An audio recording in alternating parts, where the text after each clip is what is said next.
Okay, hello everyone. What is going on? It is Foul Play here, and we are back again for some more Modern here today. We're going to be playing Black-White Hammer Time. So it's primarily a white deck, and then over in the sideboard we're utilizing some black cards. So the idea of this deck is to utilize Colossus Hammer, which is a 1-mana artifact that equips for 8 and gives you a creature 10/10, loses flying. Obviously 8's quite a lot equip cost wise, but we can actually cheat this onto our creatures utilizing Sigarda's Aid, which gives our equipments flash. When they enter, you can attach it onto a creature. Or Pure Steel Paladin, where you have Metalcraft, i.e. 3 or more artifacts on the board. Your equipments get the equip cost of 0 in addition to everything else. Alright, so other notable inclusions, we've got Giver of Runes here to protect our creatures with. We've got Stoneforge Mystic here, which we can use to find our equipments, and also to put them on the battlefield, potentially through Chalice of Void as well, which is pretty nice. We've got Cranial Plating as a one-off. In those hands where maybe you can't find Sigarda's Edge or Pure Steel Paladin, it gets removed. You go after your Cranial Plating then, and with a few of your 0 mana effects, you're still attacking for a semi-decent amount. Swift Boots is a pretty cool inclusion. For 2 mana, equip cost of 1. It gives Hexproof Haste, which is pretty spicy. And then we've got 6 0 mana creatures with 2 Mamnites, 4 Ornithopter. We got the 4 Mish's Bubble, 1 of Shadow Sphere, 3 of Springleaf Drum. You should also note, with the land base, we've got 4 Ink Moth Nexus, 1 Blink Moth Nexus, so Blink Moth can pump the Ink Moth, something to be aware of. And also, Cranial Plating, you can equip at instant speed for 2 black, so Silent Clearing is definitely your best option as far as the Horizon lands are concerned. So, yeah, with the sideboard here,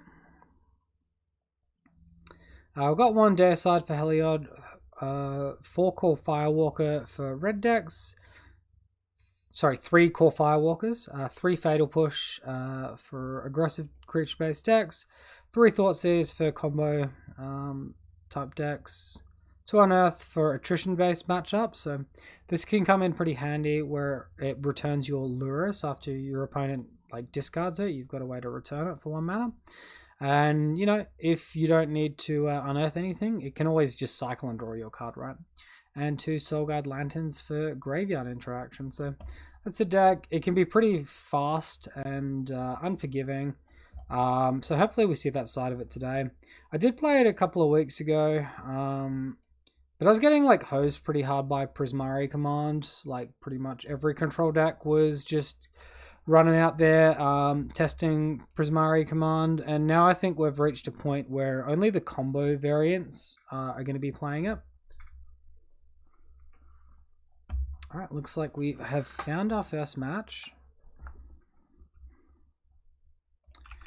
Alright, so match number 1, we won the Darrell, which is always good with the deck, versus Bobovic.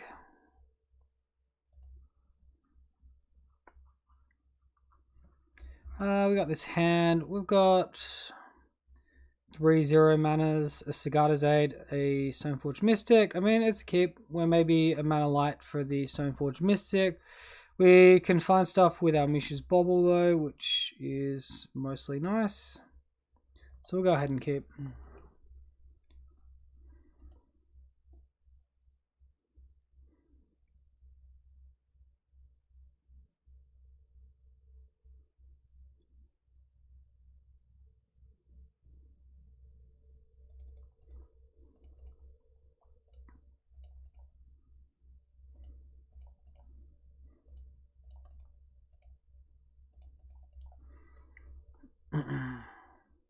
Casual, just, you know, play 5 cards in a turn, you know, just hammer time things.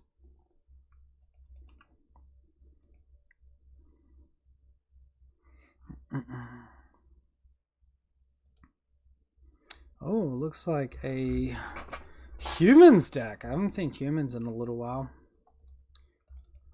We'll get a little peek here at the top of their library. They find a Noble Hierarch. That gives them a Violon 1. Land, please. Paladin and Giver. Lame. Oh well, we see the annoying side of this deck at this point. Fortunately, I think we just run out Giver of Runes for protection purposes. And look to attack.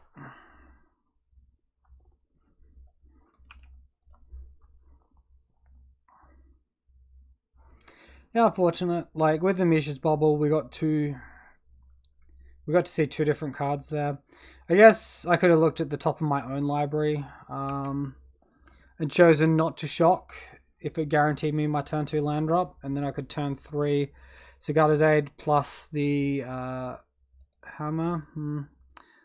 So technically we could have played that one better. We know they got Noble Hierarch here, so this will become a 2-2.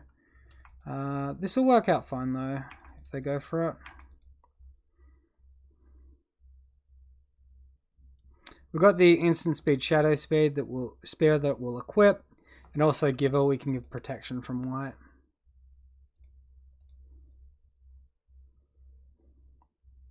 So trading off with Champion of the Parish is actually really, really good for us.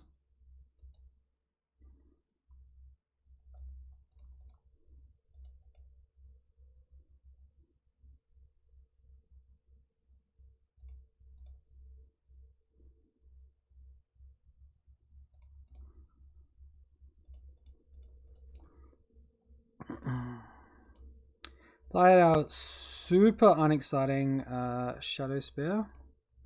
Why is this not working?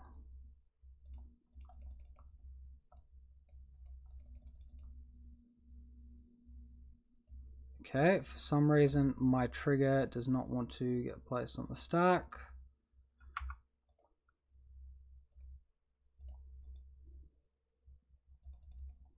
Ah, I'm an idiot. Okay, my bad.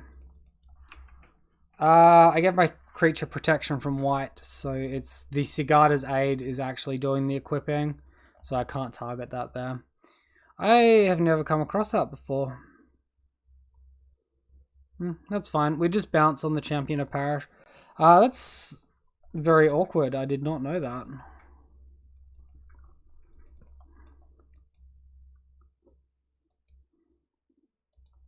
We now have a big trample lifelinker.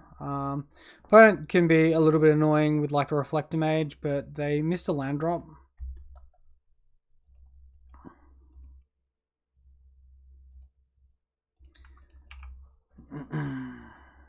This is like non-creature, right? Yeah. Well, we're fine. Fine for now. That's really frustrating we didn't kill the champion then. Live and learn though.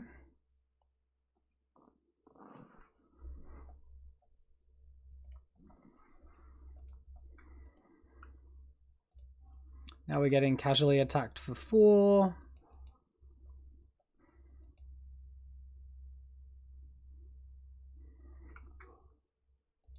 Oh, Thalia's Lieutenant as well.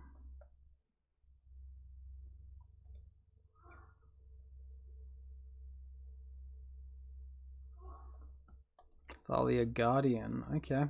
Well, I mean, we all know it. The perfect. It's about time. Thank you.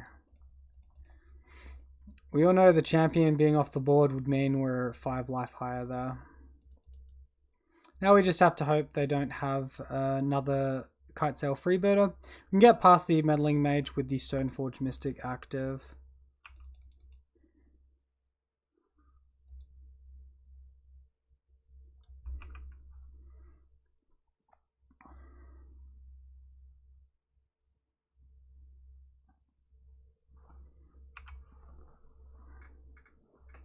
So where things start becoming really scary with Aether Vial on 3.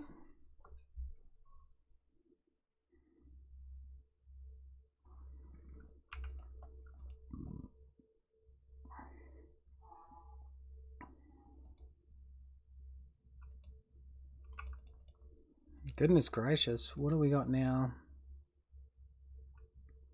Mantis Rider as well. Alright. It's going to be a fat attack. If we survive this turn and get the hammer down, we're actually in a very good spot though. So if we block their two biggest things, they only hit us for 5. That's not very much.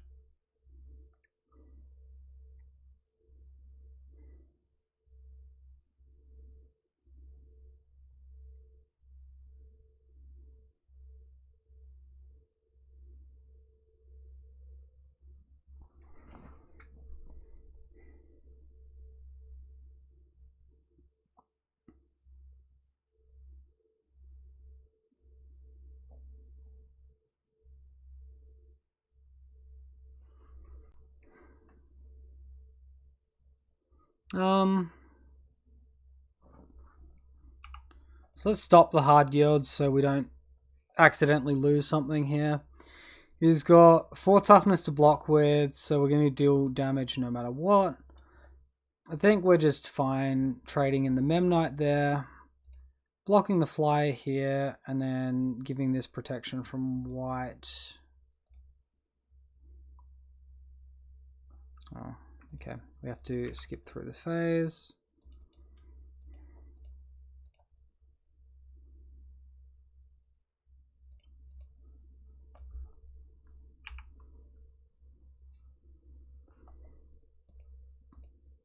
Then we can just chump block with Stoneforge and give her, and it shouldn't matter a huge amount.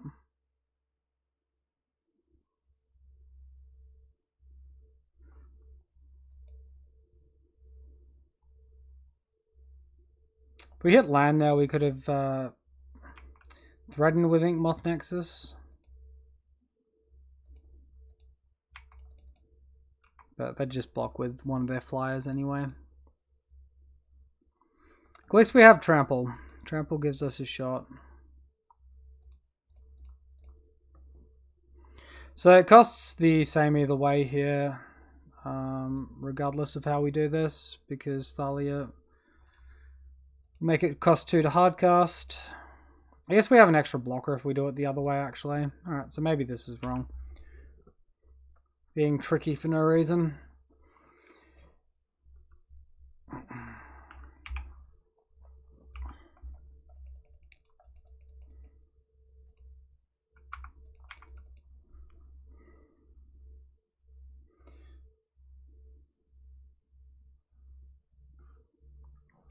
$11, $12, $13, $16, $17, $18, $19 damage. And we get to block 7 of it, potentially.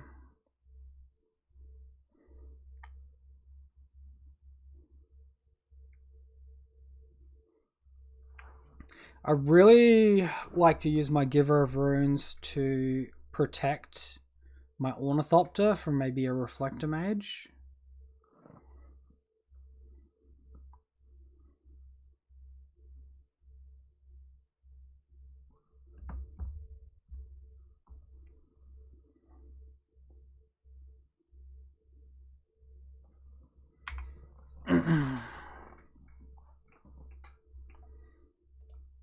With Phantasmal Image, copying the Lieutenant, I'm pretty certain.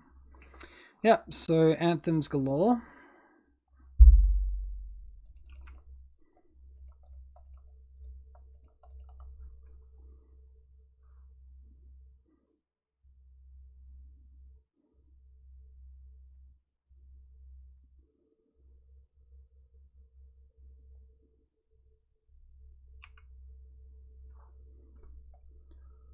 Nine, 17. So we do have to block here.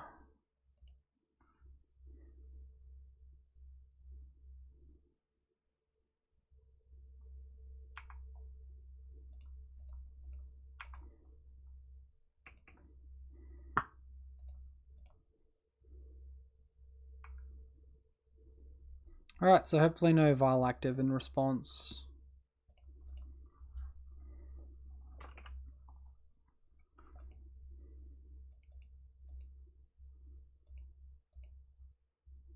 Jeez, we just literally can't hit the land we need, can we?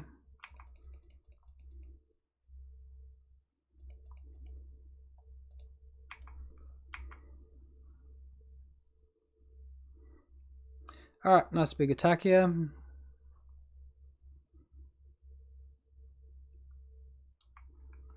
We do take out one of our opponent's big attackers in this spot. And then also block with the Stoneforge as well. We'll have double Stoneforge to block with. Wait, that went to my end step? What? Where's my post-combat? Why has that stop being removed? That's really stupid. Alright, never mind. Block with an Inkmoth Nexus. Must have accidentally clicked the stop there. Good times.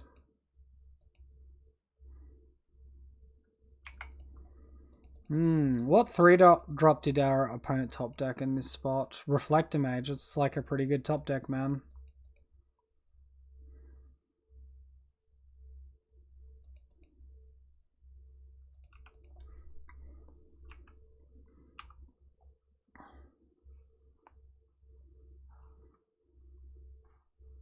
So if we chump block the champion, we take 5, 9, 16. So we're exactly dead no matter what. Cool. Really frustrating we didn't get to play out the other Stoneforge Mystic. I guess it wouldn't have mattered. We would have died just as easily. Maybe he does something weird and can't count. Lucky. Well, we'll activate this just in case our math is wrong.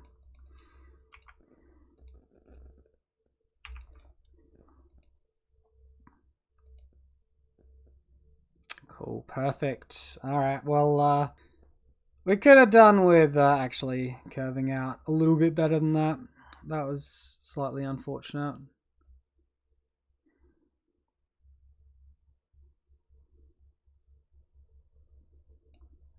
So potential cards are like Thoughtseers and Fatal Push. I don't really think I like Thoughtseers.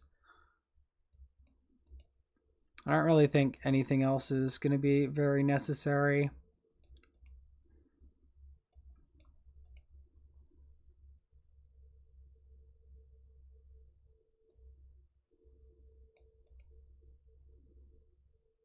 So probably just look at removing a few of our small things like this and getting back into it.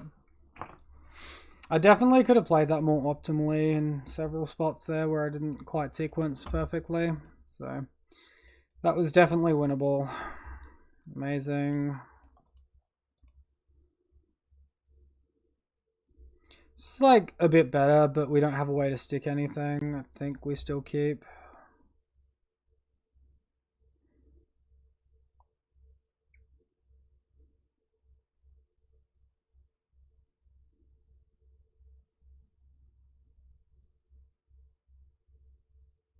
Can't imagine us needing double Steel Shapers that often.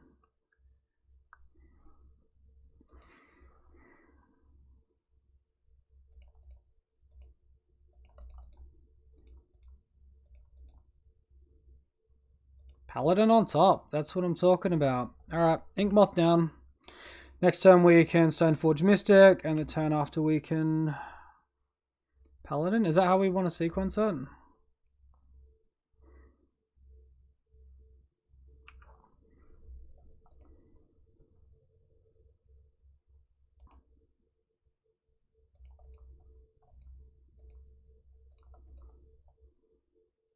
Inkmoth Nexus on top this time. I think I'm fine shuffling that away.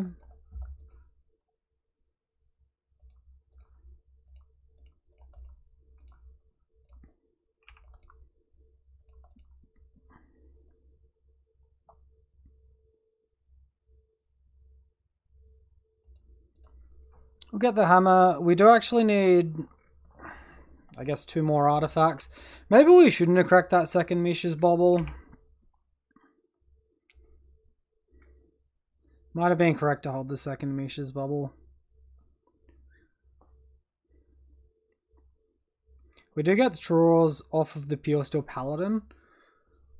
Hopefully we just hit some Ornithopters, I suppose. Card sale freebooter. Alright. You're lame.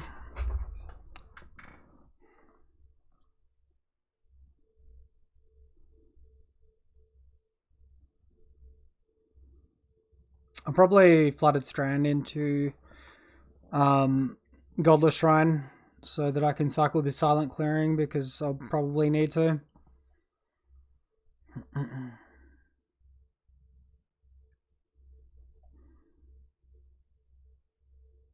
Cool. So we like never get off 2 mana last game. And this game we're just flooding it. Let's go.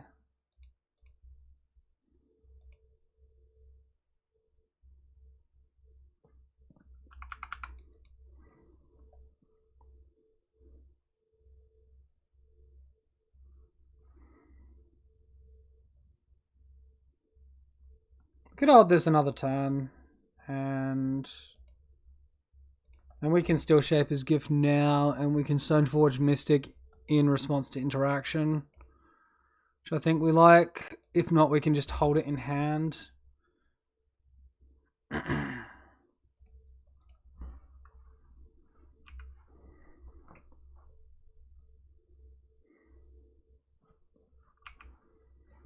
Hold it in hand, play it after we play this Pure Steel Paladin, get our draw trigger.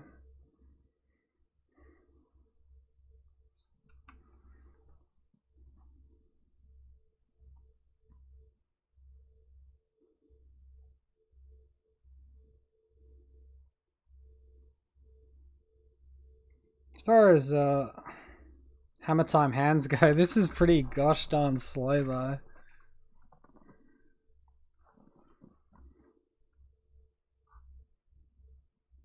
It smells like a Reflector Mage. Nope. Okay. Hey, an artifact. That is actually really good.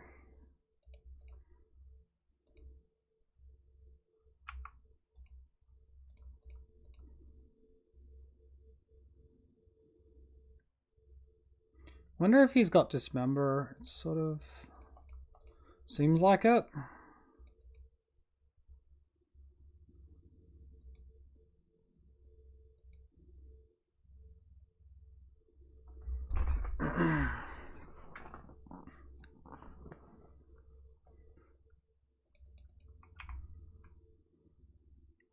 You can't Meddling Mage in response, right? Fucking freebooter, are you kidding me, man? Why are you holding that until now?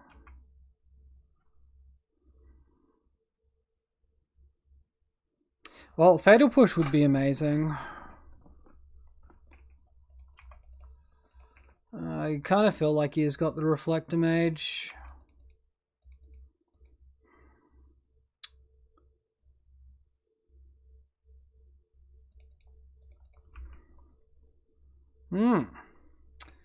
Awkward.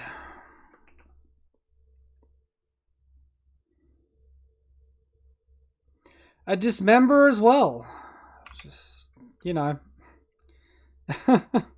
That's what, like a 2 of in the human sideboard. We can't hit one of our 3 Fatal Push after he has double interaction. Righto.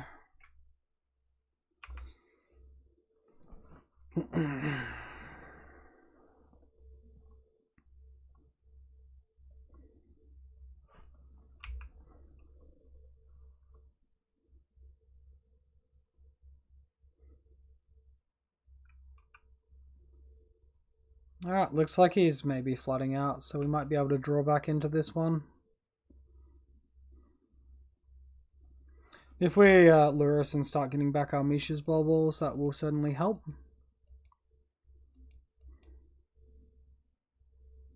This is so much damage though.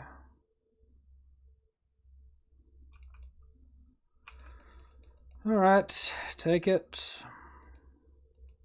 Could randomly top deck the something. Maybe not. We don't have... Like, if we top deck Hammer or Sagada's Aid there, we can get prepped for the win. Alright, well, that's just game. Oh well. Literally perfect amounts of interaction there. Definitely feels bad.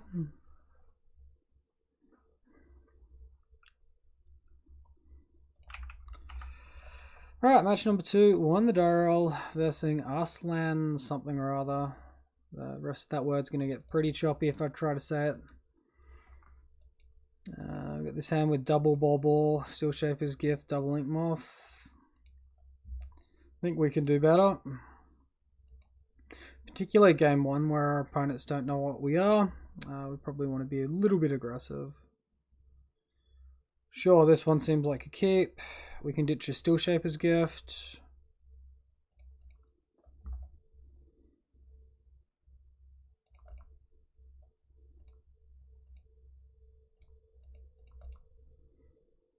And, you know, cast 3 cards. It's semi-decent.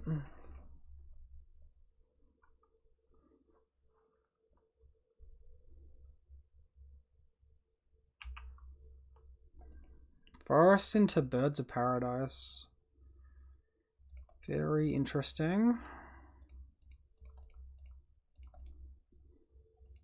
Guess maybe I should attack there and maybe my opponent randomly throws the Birds of Paradise away because he's scared of the hammer. We hit land next turn, we can double hammer. Instant speed, which is pretty strong.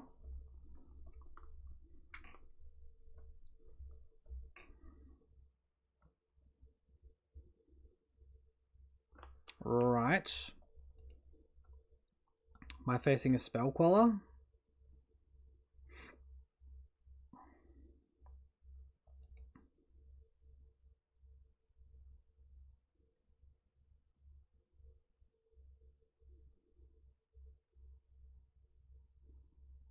Cool, well that is a land.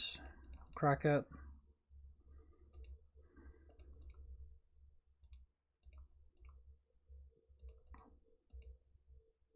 Can Steel Shapers for hammer. So now they know we have 2 hammers.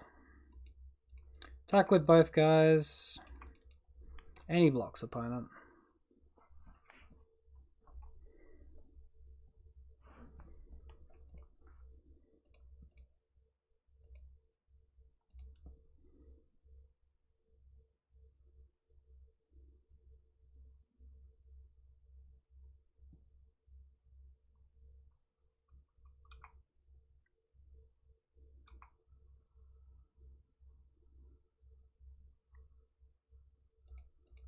Looks like no blocks for my opponent either, so we'll just run this one out as well.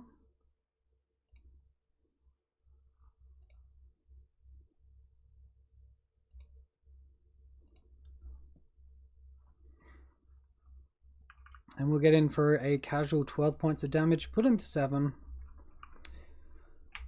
See if that's going to be enough to get us there next turn, or over the next 2 turns.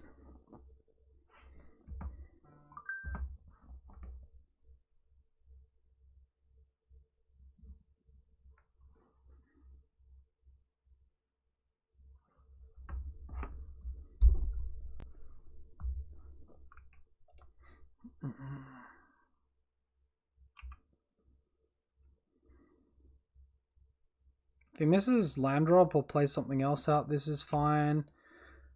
Right, so Bant Spirits with multiple birds. You got it.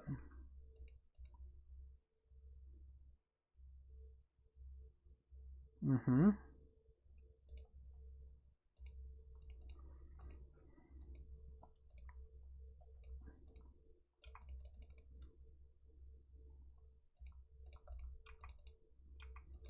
Alright, nice little attack here.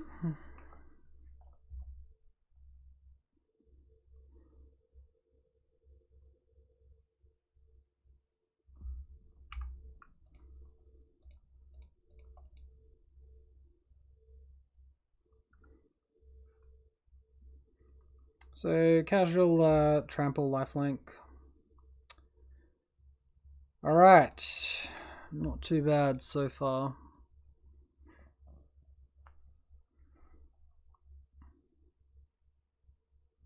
So opponent can have Skyclave Apparition, which exiles stuff, and that's kind of annoying. Again, I'm sort of looking towards my fatal push. Like, I guess spirits is pretty similar to humans. Maybe I want Thoughtseize to clear the way. I don't know. That could be just wanting to overboard on my part. I think maybe Ornithopter loses a little bit of strength. Blocking flying might be a pro though, more than the weakness.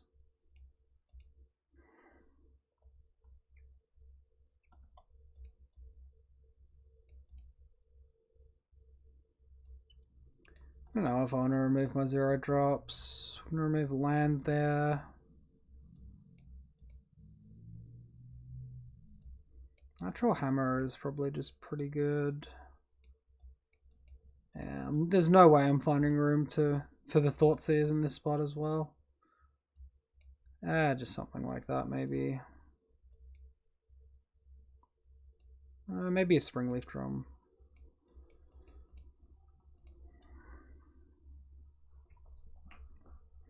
It's been a while since I played this. Sideboarding is hard. Streamline linear combo deck. You don't really want to throw stuff out.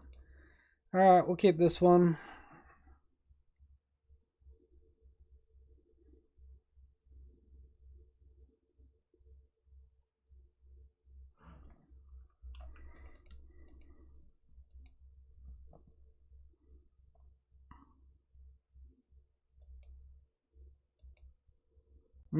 Just need to get to that double white mana now.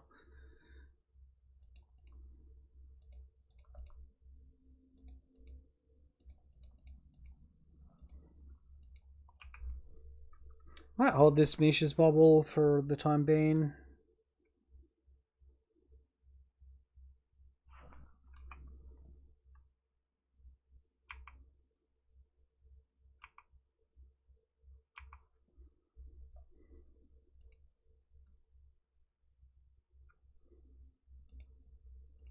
Let's crack it. I think we need to just start drawing stuff.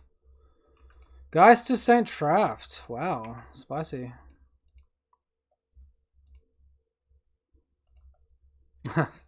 Windswept Teeth into Godless Shrine. Alright, well, we have our white and black mana.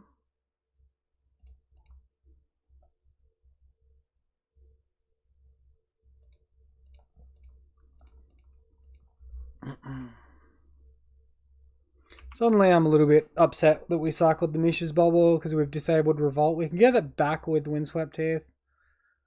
We'll see.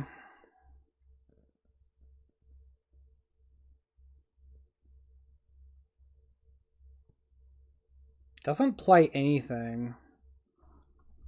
He'll probably play the Geist here. I don't know. He might be trying to hold up, be tricky and hold up for Spell Queller.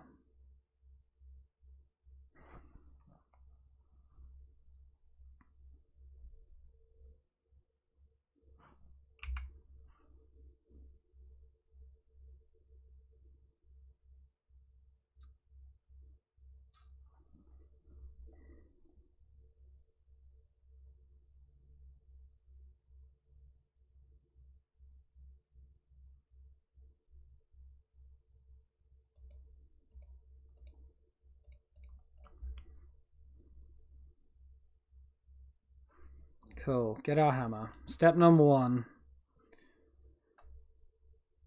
Good luck to attack with Inkmoth Nexus here. Don't really think that I like that though. Collected Company. Alright, what do we find?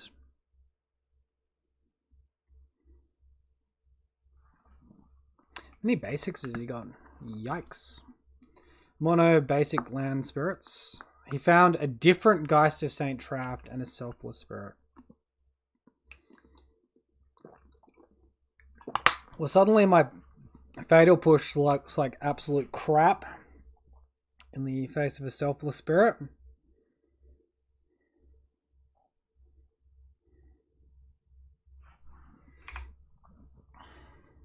Huh.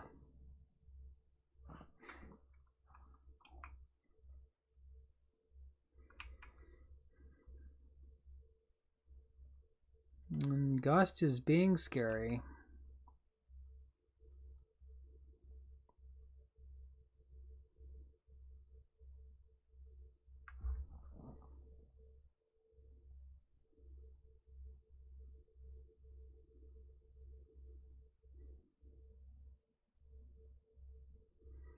I think we can potentially kill here, but Spell Queller makes it hard.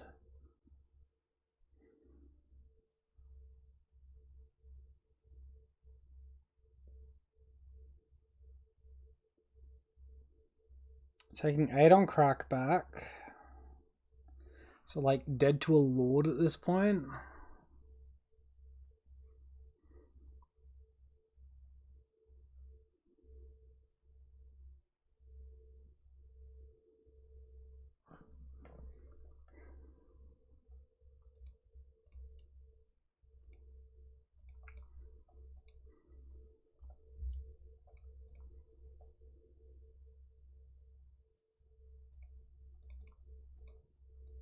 Go for Pure Steel Paladin.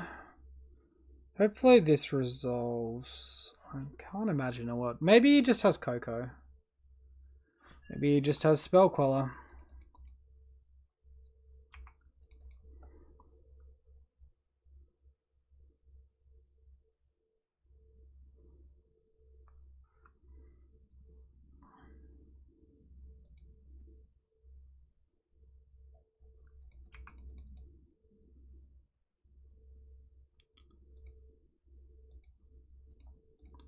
So I'll try for it. Very doubtful.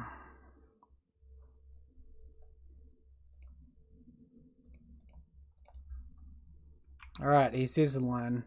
We could have sacked Inkmoth Nexus to get rid of the Selfless Spirit last turn, like when he was attacking. I think that was probably the wisest thing. I don't see how we're winning from this spot. We might get lucky and he doesn't block our Inkmoth Nexus. I don't know. He's literally putting us to 1. If he has any Lord, he kills us.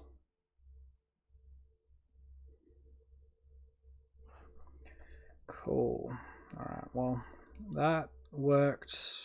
Yes, well, that was great. Maybe let's try removing these Fatal Push for some Thoughtseize.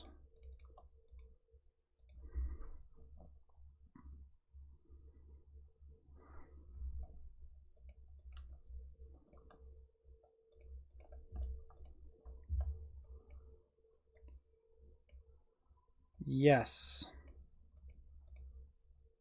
100 times yes.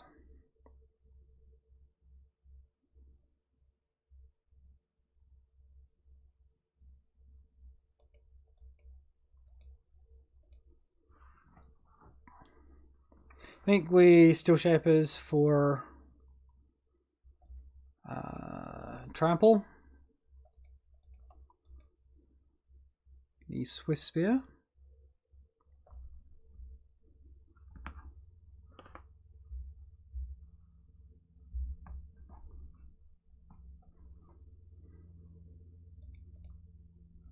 Opponent mulligans to 6. We of course kept our 7.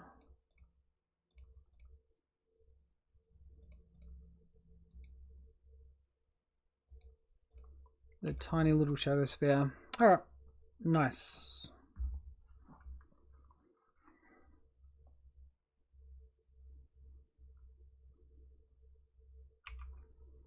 Birds of Paradise. So our opponent can Skyclave Apparition us next turn. Because we have double Pure Steel Paladin, I think we just run it out into it.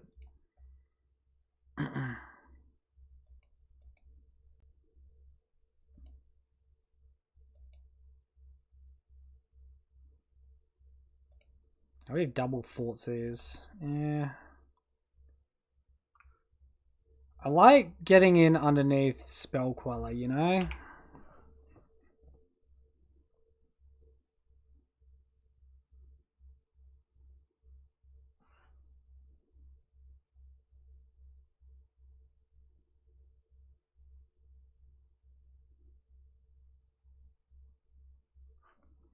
Sweet.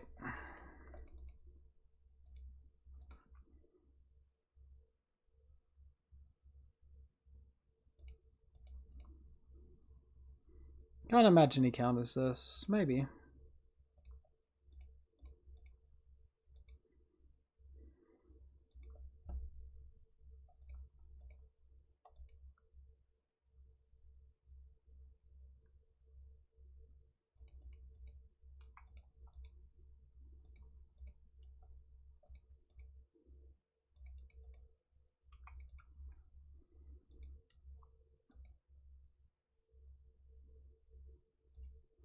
Well, hopefully it's one bit of removal we have to worry about and not anything too much more.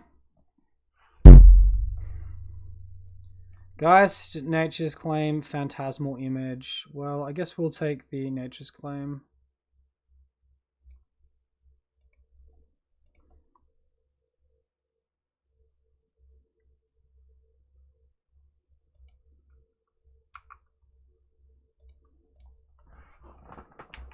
Play out a hammer, pass the turn, set up for this next paladin.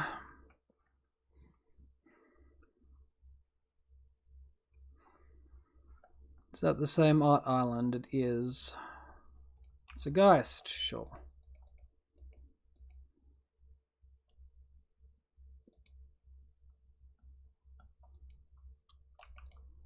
Birds plays birds. Alright, I feel good about this. All he's got is Phantasmal Image left in hand. It's got to be reasonable for us.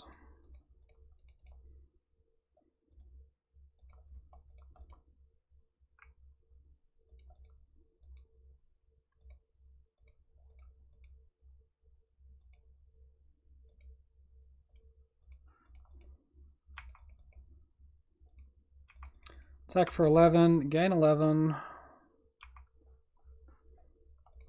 And we can like equip these back across onto the Pure Steel Paladin. I'm not sure how much point there is on that. I think we just leave them where they are, because then if they kill the Paladin, we have nothing. Here, if they kill either Paladin or Ornithopter, we can still just have a creature that attacks. Opponent concedes. Cool.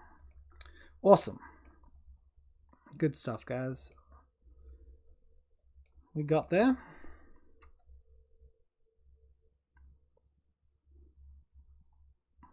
Wow, third die roll in a row with one. Not bad. Versing Rudberg.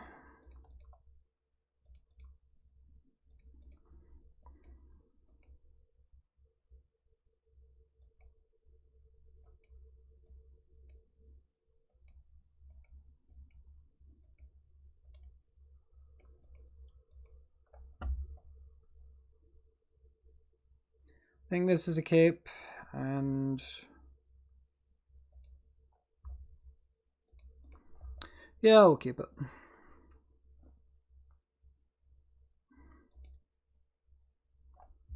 Lead on the Sagada's Aid, and then we can Ink Moth Steel Shaper's Gift.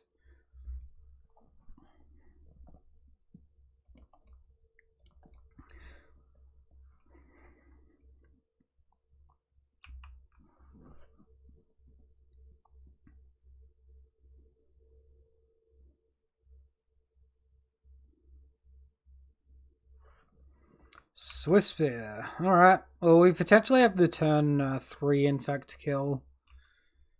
If our opponent doesn't kill us before then.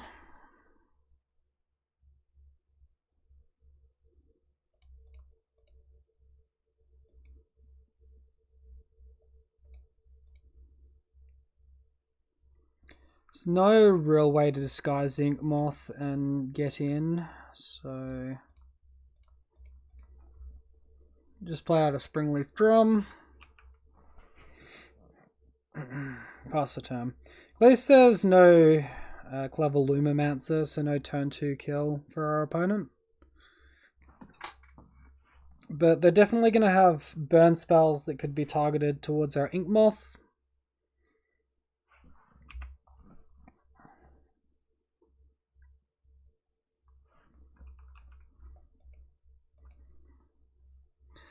And if this creature's gone, life becomes infinitely harder.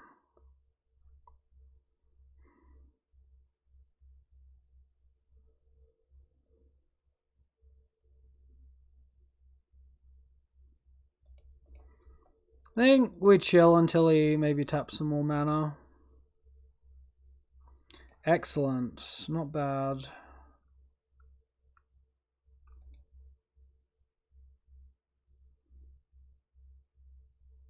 Right.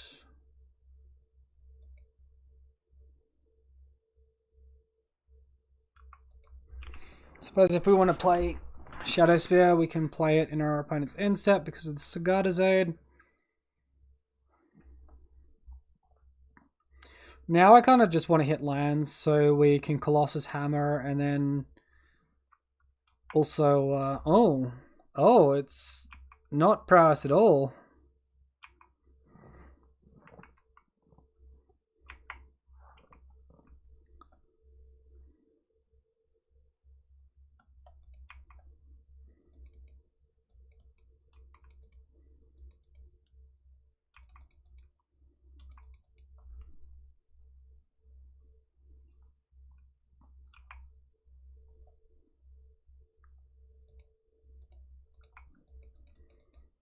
Get that one on the battlefield.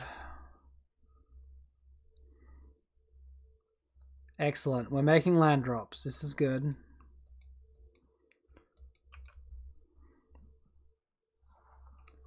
So we want enough to activate. We need like one more land for that. We'll see how aggressive our opponent goes.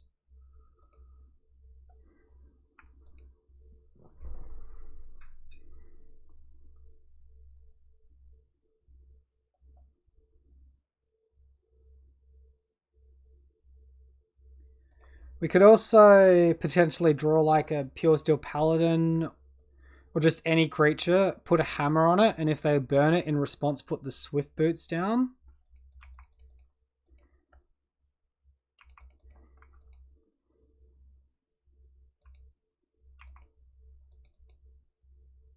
Silent Clearing to hand.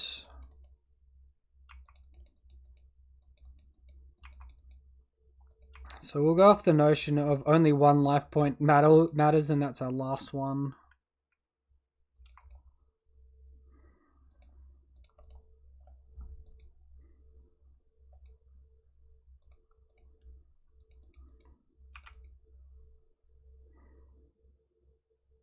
Jesus, we're making our land drops, aren't we?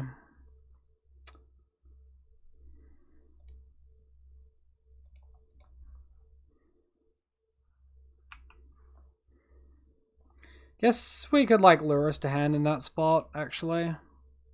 That probably would have been wise.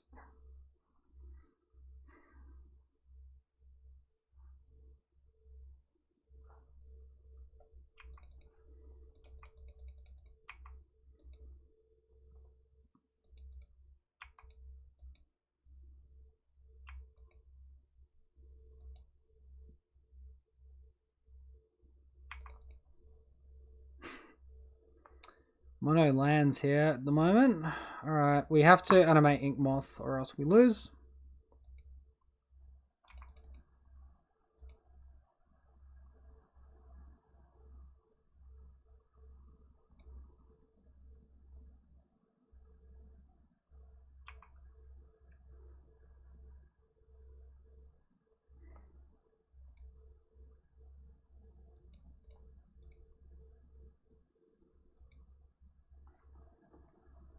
And now we have to try and keep it alive and maybe top deck another hammer.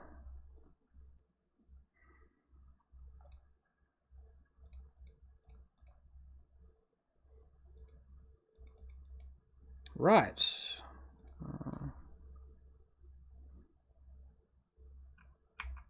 that worked. And we're technically alive. They could still Boros Charm us, I suppose.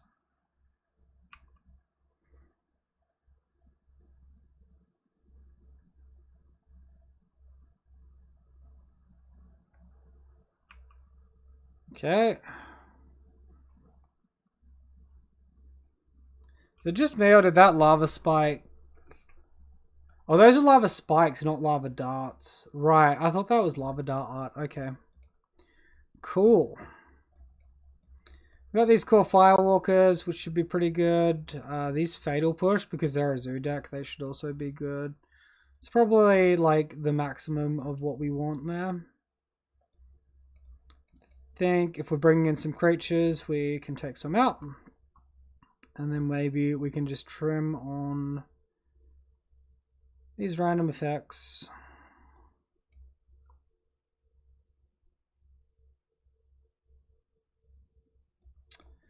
Something like that.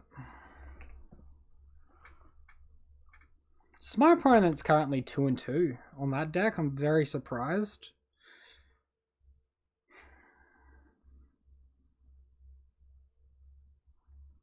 You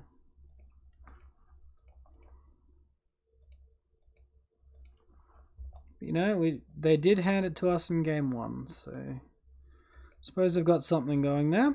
Alright, well, this seems mostly playable.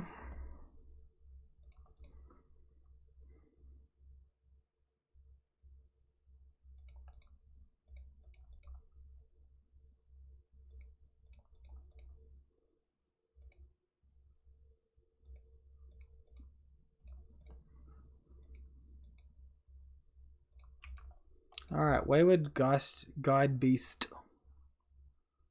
Right there. Find the hammer. Okay. Now we just need some more land and maybe a different creature to go in on.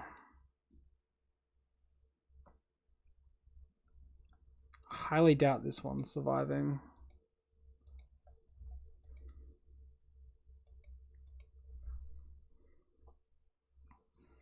So probably the play is to play our Swift Boots, and then when we cast a creature down the turn, we can equip it for 1.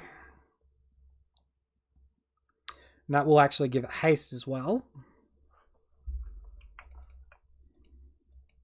Okay.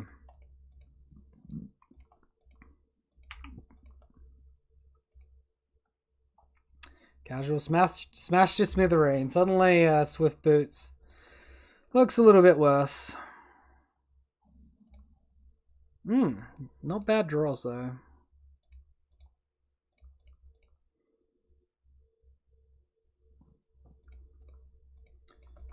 We'll continue with the same game plan.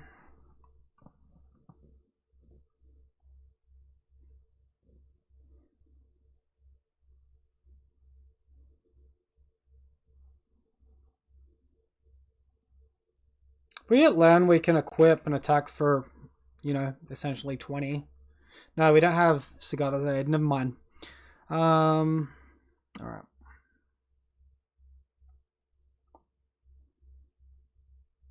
So be a good matchup for Welding Jar. Or like if we saw our Giver of Runes, that would make things a lot easier, right?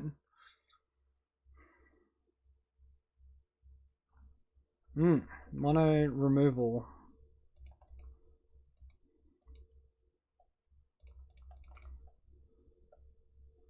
Seems like a good spot to put Luris to hand.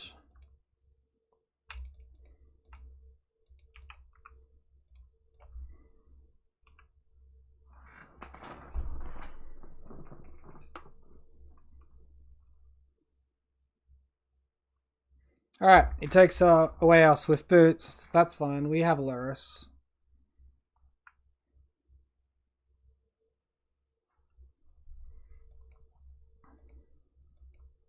Might be right to play out Cranial Plating soonish and just start attacking for 2, just to put some sort of clock on our opponent.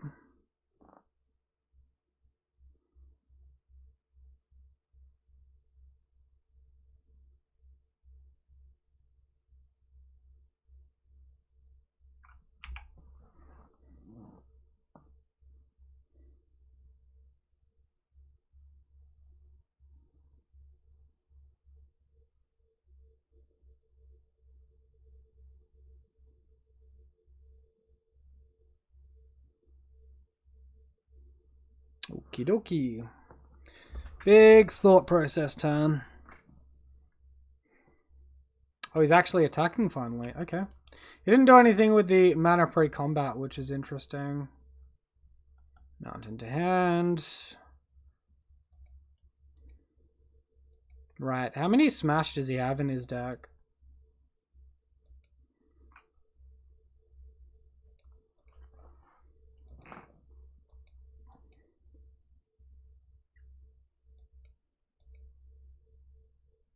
Paradise Mantle would actually be really good. I don't have any copies in this list though today.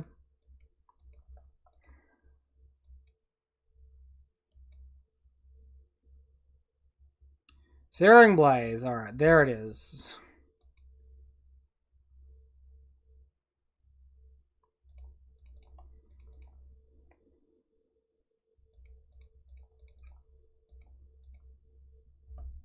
So very likely die before we're able to untap. Better. We might draw a 0 drop here. Unlucky. So close to using the Paladin active. The equipment. I guess it's technically like the artifacts. The equipment's passive. Paladin's the one that enables it though. So Sagada's Aid would still be very good for us here. Maybe another Pure Steel Paladin.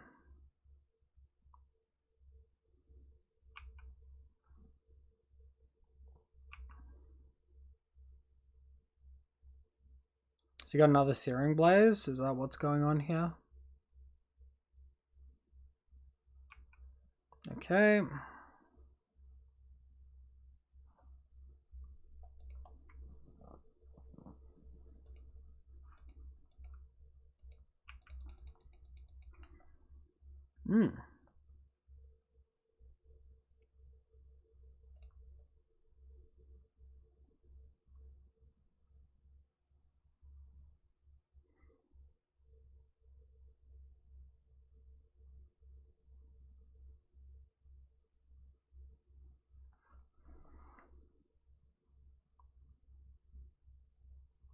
So we can lure us, get back Misha's Bobble, draw a card. I'm not sure how much time we have left on the clock, but maybe playing Lurus. It can act as a chump blocker as well, which is reasonable.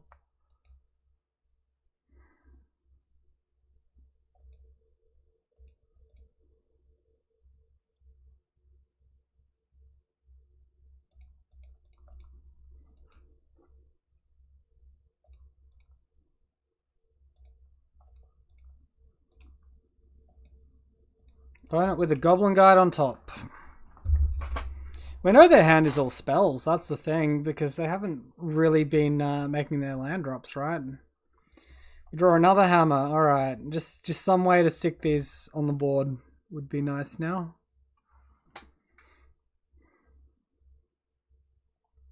So it's probably Bolt Guide, double attack, puts me to 2.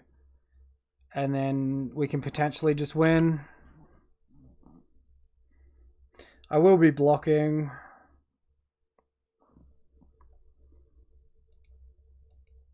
Hey, silent clearing. Thanks, opponent.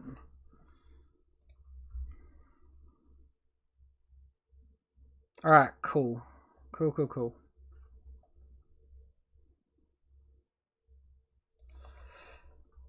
Huzzah! Well, we got there.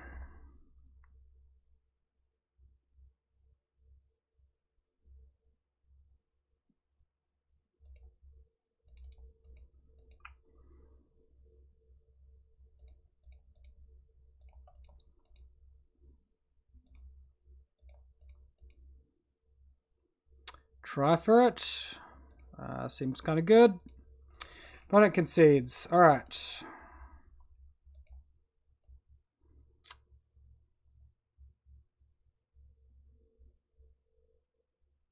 I'm kind of feeling like Unearth might have a spot here.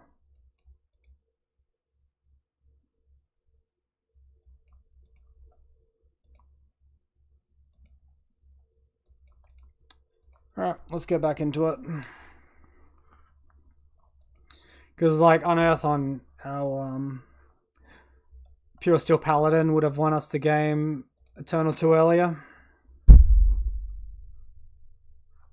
I think if our opponent curved out on their land drops, they would have absolutely curve stomped us then. So that was probably quite fortunate for us.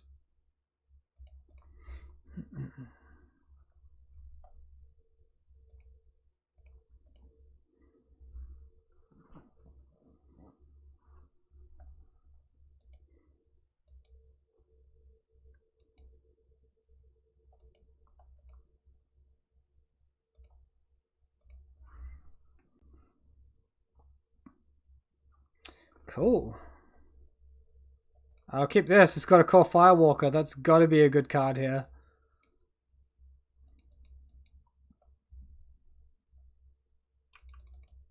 Spike Face. You got it.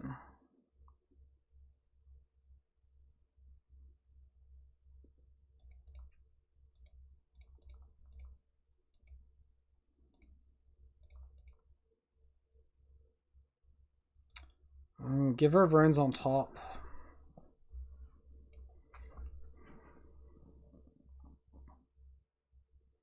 We kind of want double white, but Giver of Runes is also very nice. But we already have the core Firewalker.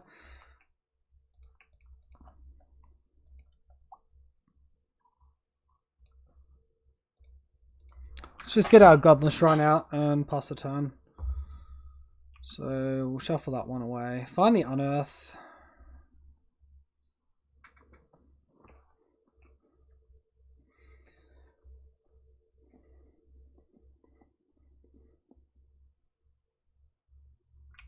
Alright, I feel silly holding Ornithopter now. I mean, to be fair, this is game number 3 and we've seen the first Eidolon.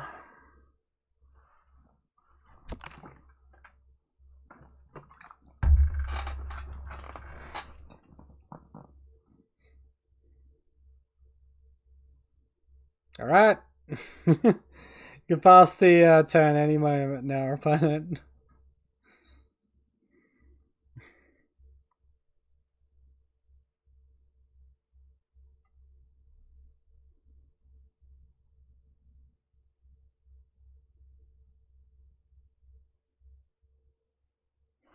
White. White. That is not white. Well, we might as well get our stuff. Even if it costs us some life, we're going to need this one later on. So there it is.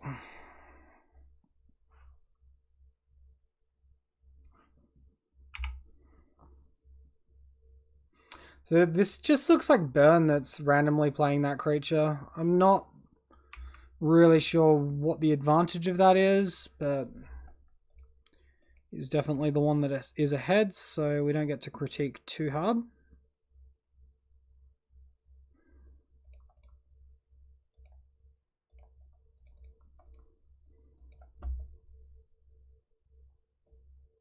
Alright, well, yeah, white mana would just get us right back on into this game, wouldn't it? Yikes.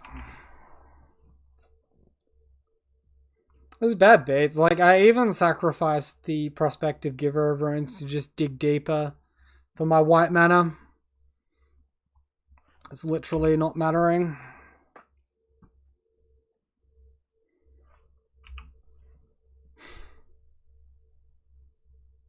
Alon's dealt, what, like 6 to 8 damage to us now? And is still a big issue, obviously. Shard Volley. Target us, sure.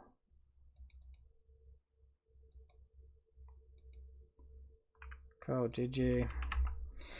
Yeah, well, our opponent obviously was super fucking fortunate there. Just never hitting that white mana on the draw after a Misha's Bobble and a fetch land. I think I'm going to keep that every time against our opponent too, so. Rip.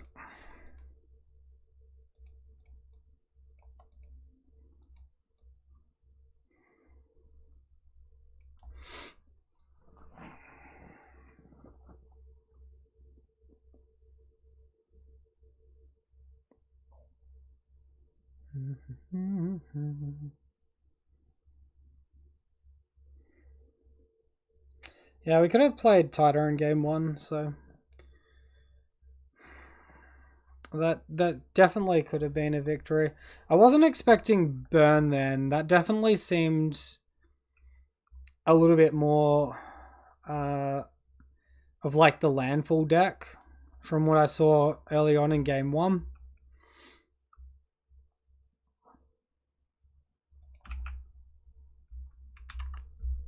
Alright, match number 4 versus Coert. My opponent was last seen 4 days ago playing Burn. This could be another Burn matchup. This is like pretty miserable for us to verse all these Burn decks. Obviously, this is a mulligan. This one's a bit better. We'll keep. We'll ditch black mana. Keep the pain-free stuff. Maybe we could keep the fetch land for like Mish's Bobble and to cycle it and all of that.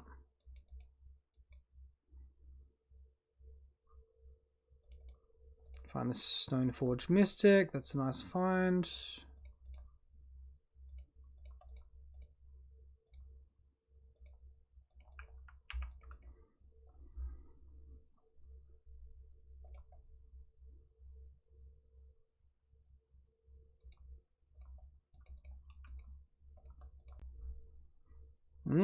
Skewer the critics on top.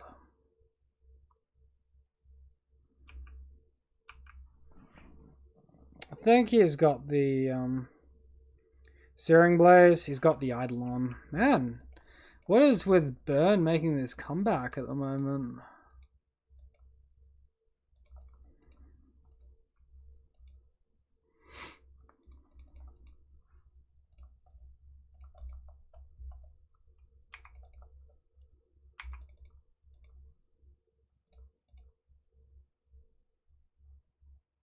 Might actually get Shadow Spear to start accumulating some life gain.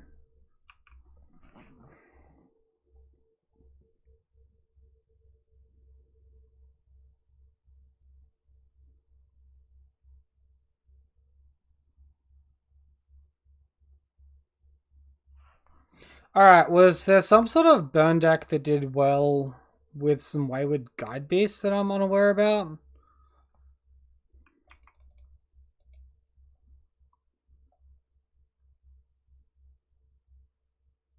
Seems kind of odd at the moment.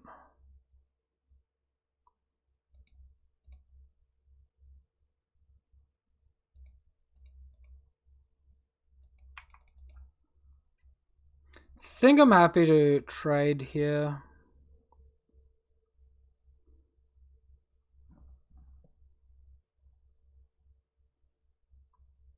If he assigns blocking order like this, we give pro red to the front one, and as long as he doesn't kill it in response, he probably just kills it in response.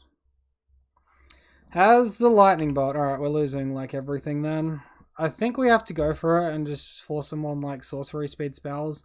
Like 2 cards in hand now. I mean, is low on resources. We know one of the cards is Skewer the Critics. Obviously it didn't work out there. 3 damage to our creature. Cool.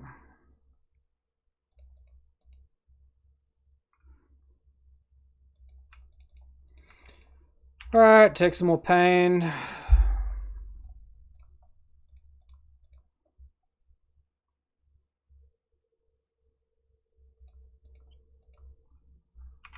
I guess it doesn't really matter what we get there. Another guy, sure.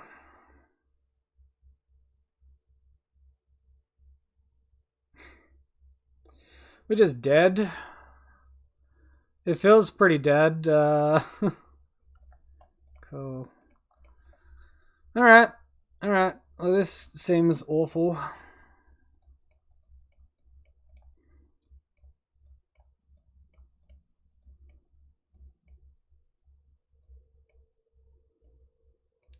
These cards seem decent.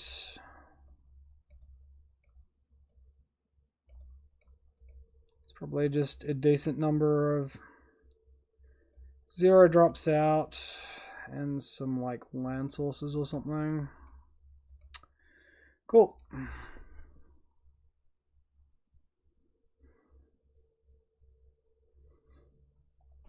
See if we can actually get our Coal-Fire Walker online this time.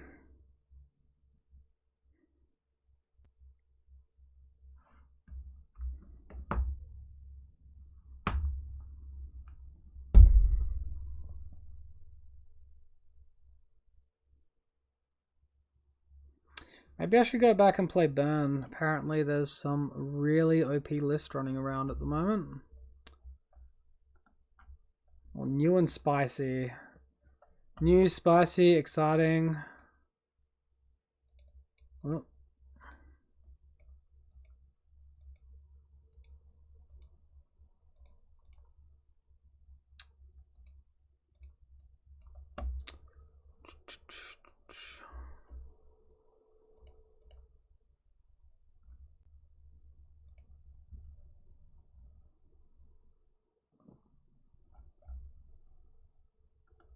Oh, this opponent actually 4-0'd a preliminary with this deck.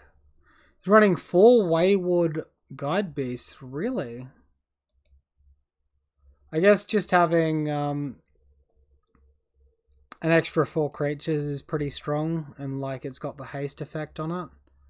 Lava Spike, Lightning Bolt, Shard Volley, Boros Charm, Searing Blaze, Skullcrack, Skewer the Critics. 4 Deflecting Palm? Oh, fucking yikes, man. That's not good. 4 Firewalker, Rest in Peace, Skullcrack, Smash to Smithereens. Jeez, I don't know if I can beat Deflecting Palm. Maybe we need a couple of Thoughtseers, as counterintuitive as that might be. For like a push and maybe another Springleaf Drum. Yeah, that's pretty terrifying. I literally have this person's name on a deck list with 4 Deflecting Palms in the sideboard though, so we have to respect it.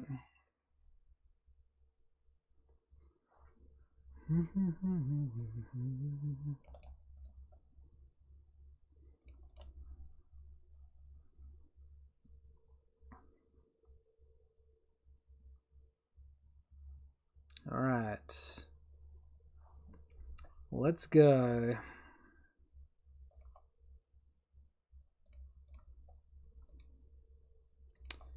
Good old no white mana. We know how well this went last time. White mana, but nothing that we really want to be doing. Thoughtseize is actually going to be a later card we cast, not an earlier card. Alright, well, I guess we keep this one, which is still kind of average, but yeah, we'll take it. What am I doing? Bottom this one, bottom this one.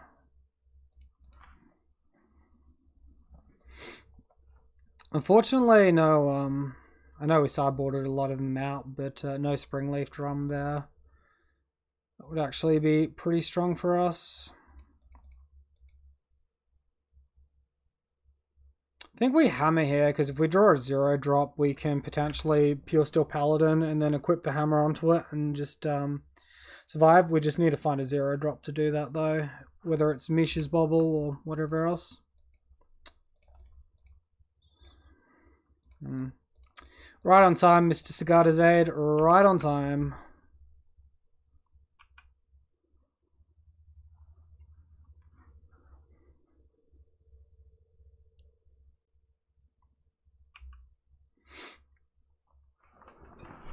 Get ready for our hand to go all like super awkward by drawing a 1-mana artifact now.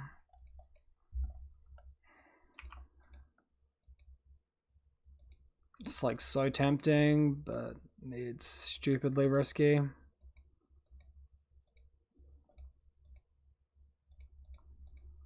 Alright, what are they working with? I kind of need to know how much I can risk here. Bolt our creature, sure. Swift Spears and Skewer the Critics. Alright, Skewer the Critics goes goodbye.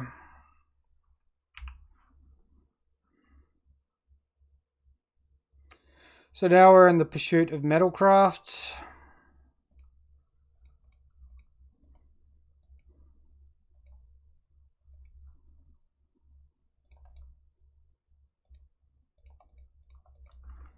Alright, did you randomly top deck the burn spell opponent?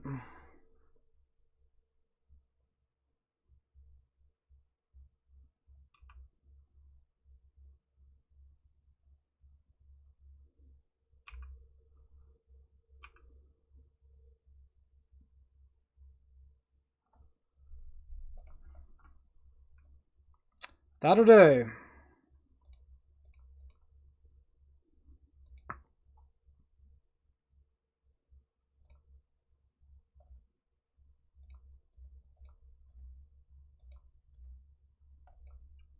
Ah, you have it. Of course you fucking have it. Jesus, man.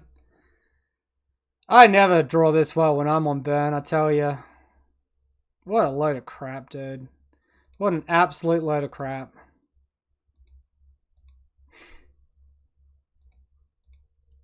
Jesus, man. Jesus.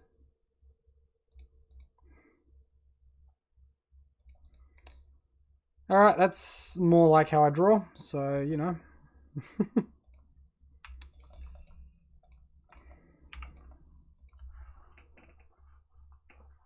Oh, he actually has to cycle the Sunbait Canyon. He doesn't just have it in hand. Never mind. Never mind. Attack for 5. Bauble on top. Does Bauble do literally anything for us? No.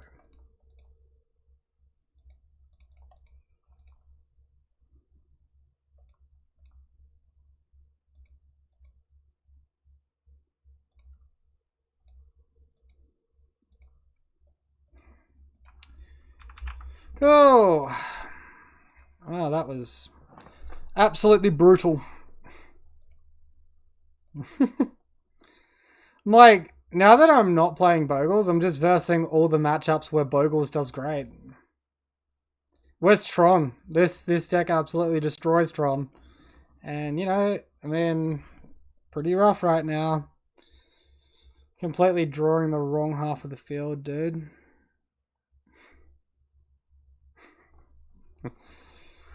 I've like not had a single Giver of Runes do anything good for me either. Maybe I should just remove them for Unearths in the main deck. And then I can up on some Memnites or yeah, up on a couple of Memnites or Springleaf Drums or Paradise Mantle. Like, this Giver's been so shit. You'd think it would be good. Maybe Welding Jar as well, actually.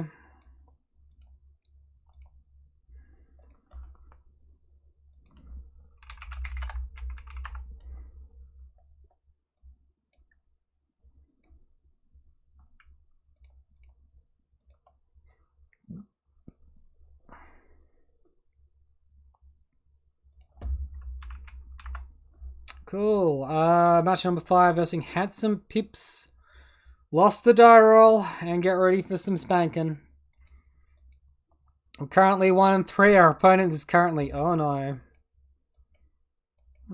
This hand's like a little bit slow with artifacts, but we do have a Sagada's Aid and Givers that can protect each other and whatnot. I'm going to go ahead and keep. Topia Sprawl. Red. Alright, looks like maybe Ponza. So we use our fetch lands now to get our basics.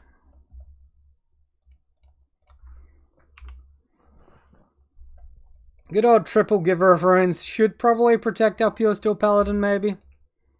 Then we're just dodging Khan the Great Creator. Could just Bone Crusher Giant it, play a land, and call it a day, but we got a plan for that. Bolt. Nope, no bolt. Okay.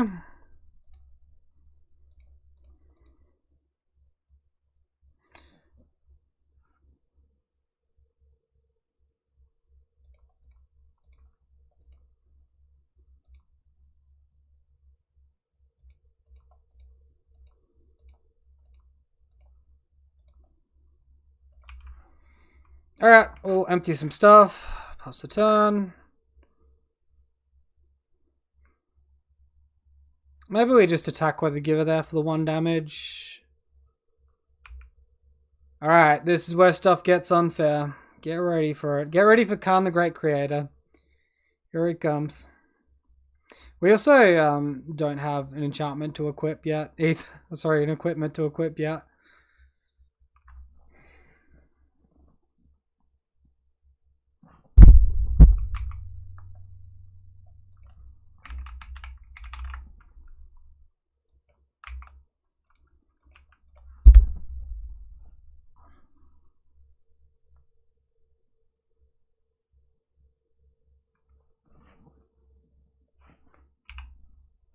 I mean, I guess I shouldn't hard yield the turn because Giver of Runes can protect a creature.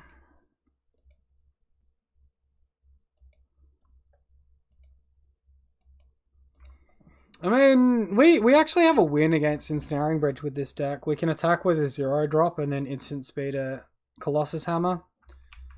Sure.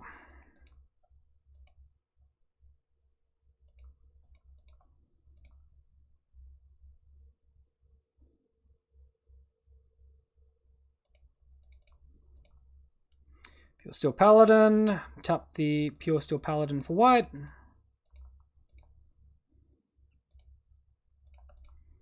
Play the Steel Shaper's Gift. Get the hammer. Cast the hammer.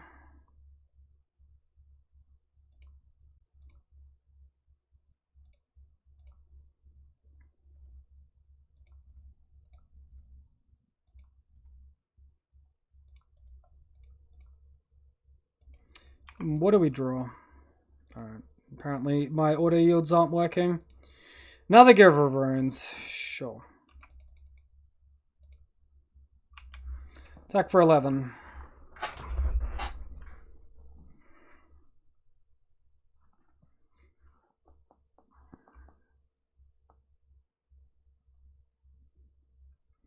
Strangely enough, this feels like it's semi-close to winnable. I guess we'll see.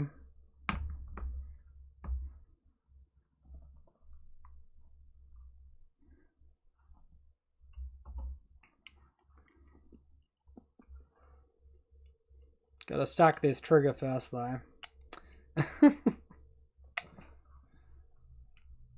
It really sucks when you're like new to Magic Online because some of the triggers are so convoluted with the stack and the way it places things into exile, or you have to like click on them instead of just like ordering them. You have to click to order them, and I don't know. It's pretty messy at times.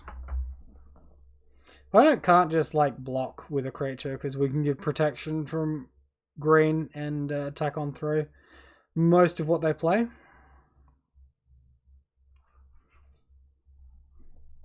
If we get one more artifact, we can also Colossus Hammer equip onto the Pure Steel Paladin and then give it protection from green and red, so then they can't block with, for example, Arbor Elf plus Seasoned Pyromancer.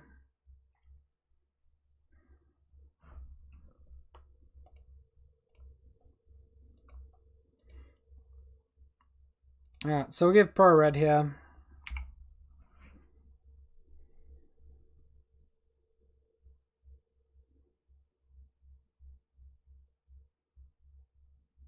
Pillage on the hammer. Alright.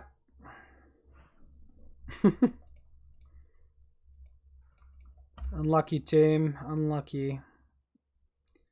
Yeah, are we killing on like normal damage or not?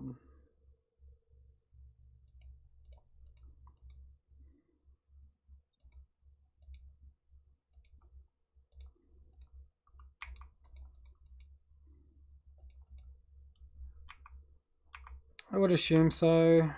I don't see much reason to leave the Inkmoth Nexus in hand. I guess instead of doing this, we could have like Lure Us to hand and thread and kill next turn.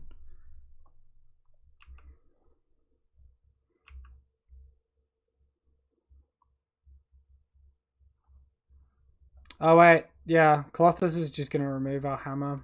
Righto. That'll do it. So in double hindsight, what we did was right. I'll take it.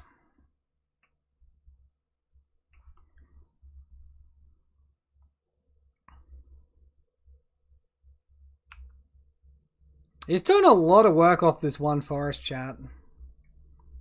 6 mana. Yikes. Imagine if we just had like a single Ghost Quarter, his entire game would be over. Blood Moon, sure.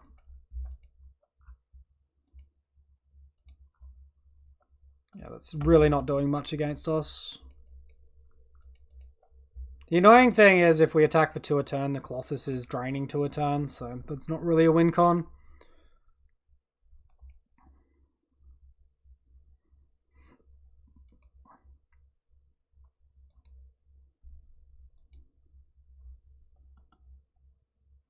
So he's down to like 2 cards in hand. He can play this Bone Crusher Giant off Adventure. But then he's like leaves himself pretty tapped out. Pretty vulnerable. Sure. Another Pillage. Whatever. Or we could just rip Hammer and just win. So. Yep. Okay.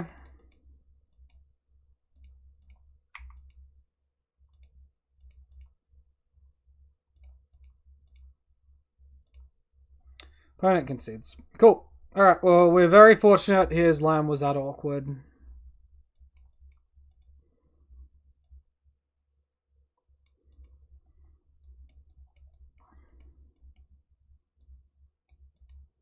I think Core Firewalker seems pretty darn decent. Not sure if we want Unearth or not. I think Fatal Push is okay too.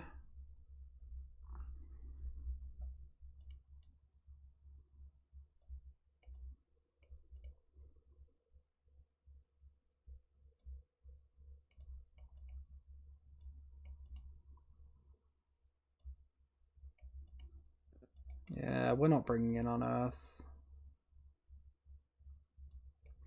Alright, let's go with that one.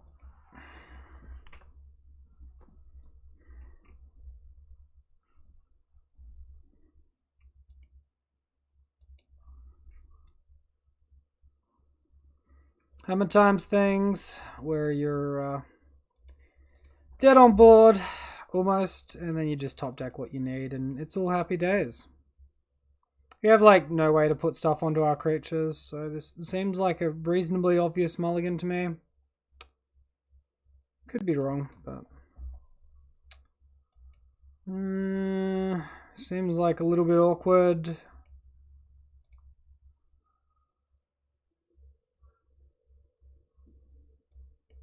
Can like get turn 1 Giver and we threaten 2 turn 2 creatures.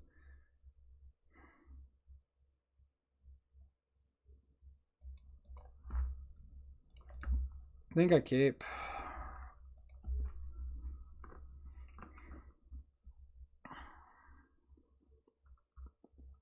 Still like no way to have a super aggressive turn 1 here. It's going to be like turn 3 or 4 kill if we go for it. So we're going to have to play a bit of a slow, patient game with a hand like this.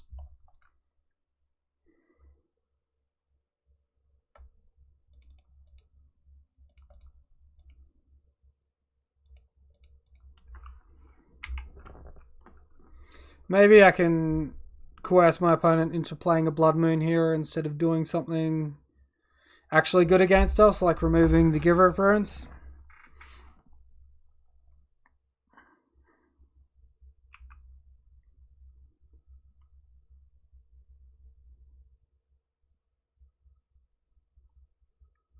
Renin 6.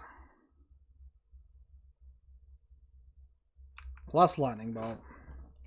Sure. 3 cards left. But now they make every land drop, so.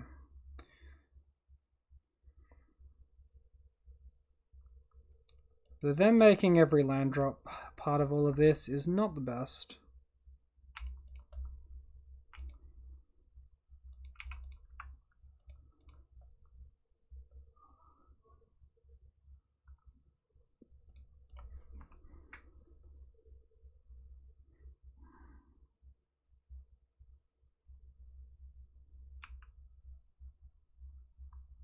Annoyingly, our opponent has main deck Pillage, which is, yeah, main deck Artifact hate. But no artifacts on the board yet.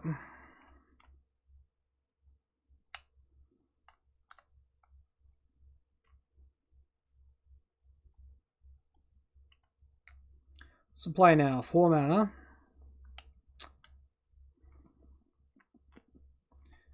Khan the Great Creator. We don't really have any good answers to artifacts in this deck at all, right? We got like the one Deicide and that's it for enchantments, but it does nothing against artifacts.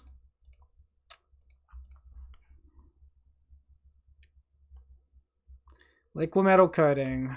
Sure.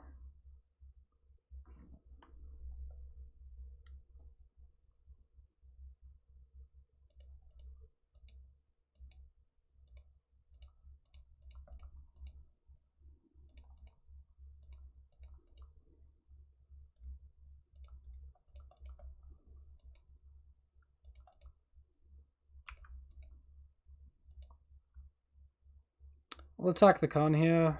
Try and get it off table. Get it closer to being off table. It's very likely to just like plus anyway.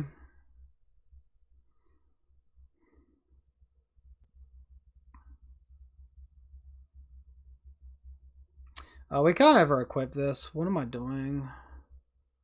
God, Khan the Great Creator is annoying. I guess we have to attack the Khan regardless. We're probably playing the hammer regardless. Cool. Ah, right. Yeah, that'll work it. Yeah, that's nifty. Neat. Very neat. Sure.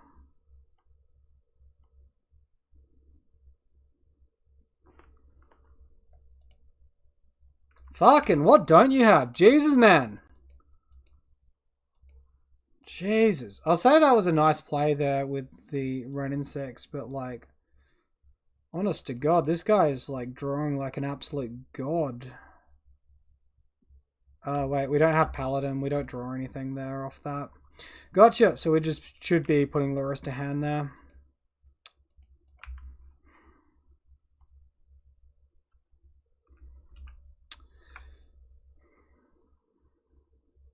For some reason, my brain thought he went after the other creature.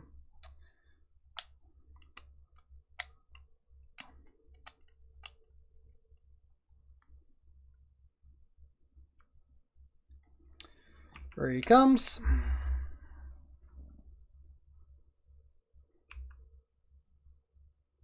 Oh no, my land. Stop. Dude. No, that's bad. Dude's rude as fuck. Alright, so this is likely just going to a game 3. I'll probably concede real soon.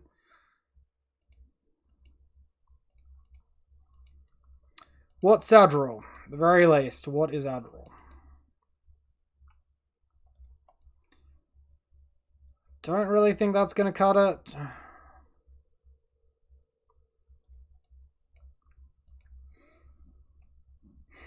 Not with liquid metal coating online.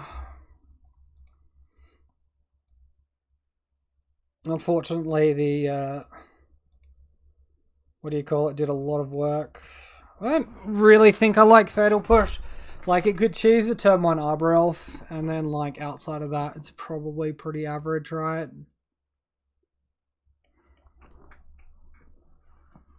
Giver of Runes seems decent.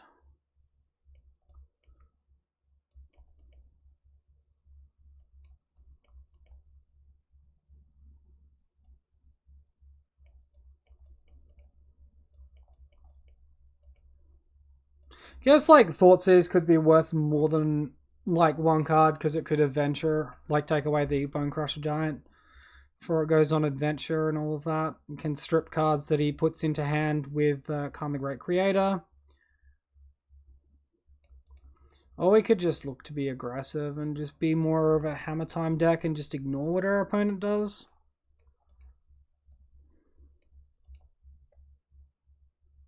Definitely have to make a decision in some regard though. We can't have it all.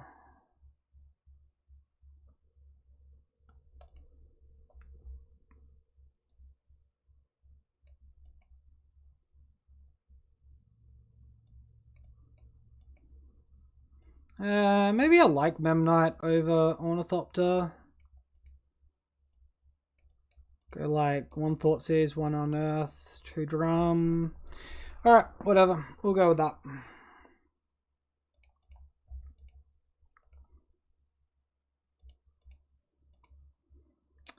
Fantastic. Let's go. Obvious Sarcasm, and we find this hand with what looks to be pretty good. I'm going to go for turn 1 Thoughtseize. I think it's fine. Opponent keeps a 7. Let's see how bad we can make their day. We have the turn 1 Thoughtseize. If we take away their mana dork, it could really hurt them.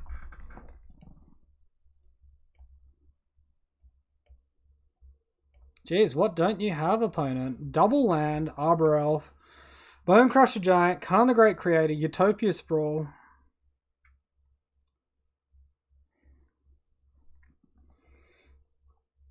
So we just take their removal.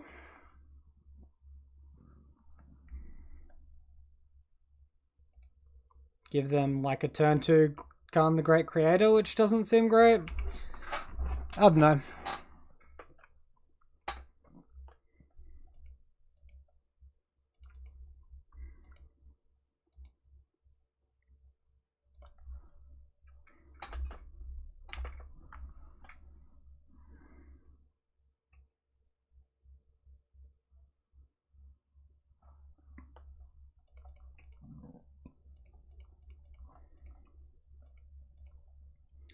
Paladin will pass.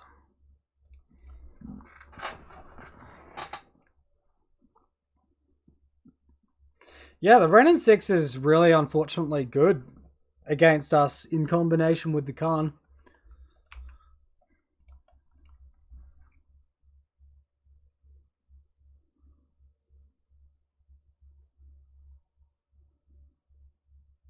What a fucking draw, man. What a fucking draw. You are fucking hacking the system, man. That is stupid.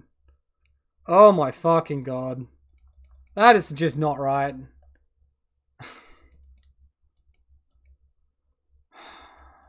Alright, let's try again. Bone Crusher Giant this. What a load of crap, dude. Absolutely stupid.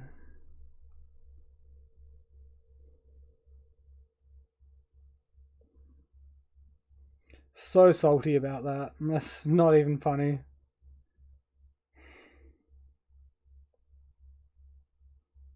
Literally don't have any other way to sequence it unless I look for a turn 3 Paladin as well. There's just like no need to with the context of my opponent's hand from what we saw. Now I know how jump players feel when, you know, a top deck a Bogle after they strip the only one away.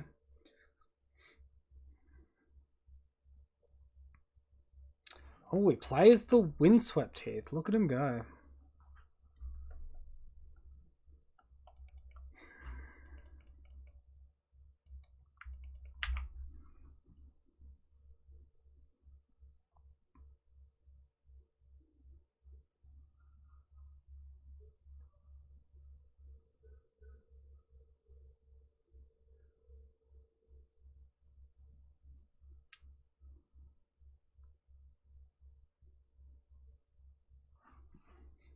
Now the liquid metal coating. What else did he bloody well draw? It's just liquid metal coating. Gotcha.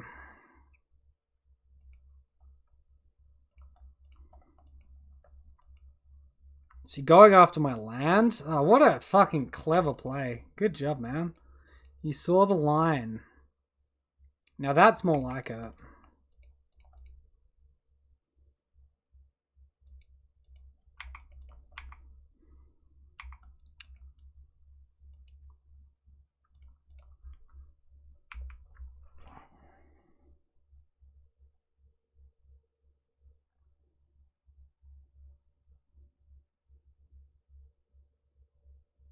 Alright, now we can potentially start looking at threatening a kill. Next turn, if we hit land.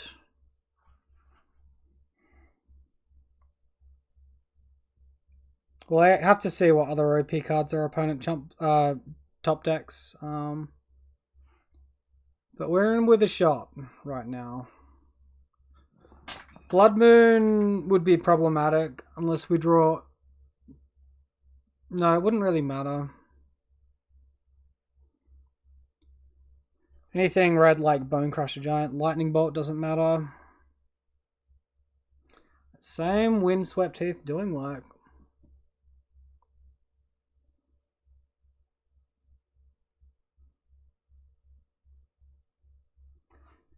Blood Moon. Sure.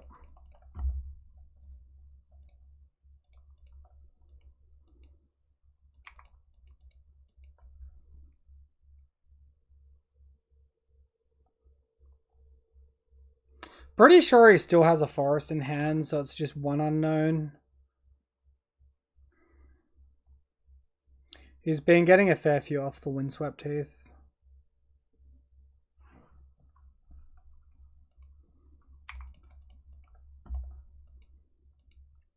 Wonder what he's doing here. Rude as fuck, man. Rude as fuck.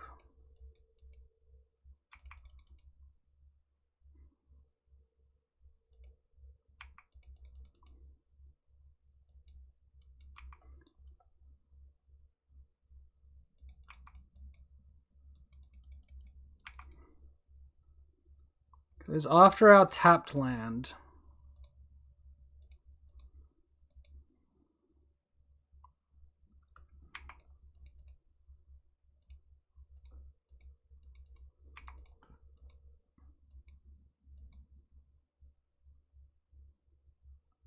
Cool.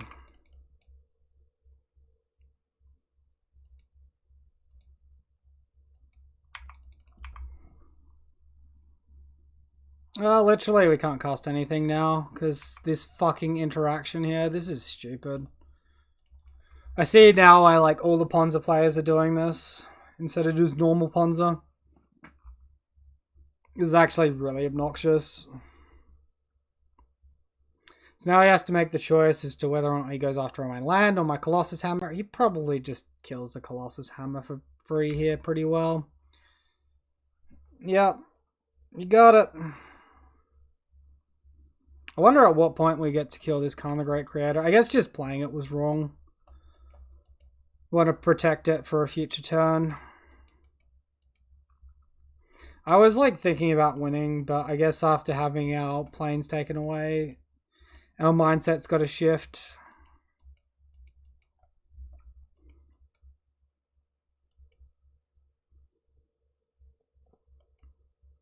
Is he finally playing this Bone Crusher Giant, or has he got some other bullshit to do? He's finally playing it. Wow, what a world. Maybe he's run out of gas. Maybe.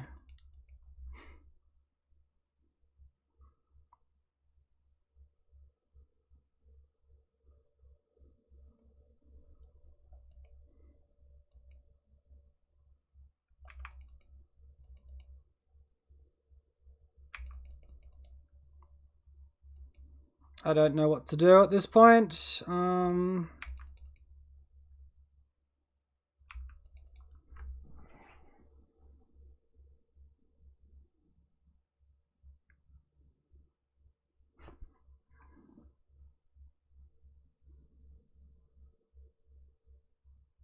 Try and get Khan the Great Creator off the table, but by the time we do, he'll have the second one, so it really won't matter.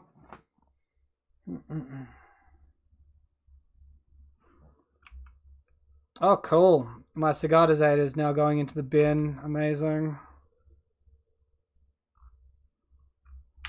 What a fun interaction, man. What a fun interaction. Literally all this because our opponent top decked the Bone Crusher Giant after we thought seized one away, so we lost our Pure Steel Paladin and the whole game turned to shit after that, so... What's she gonna do? Might finally get rid of this piece of shit though, which will be nice.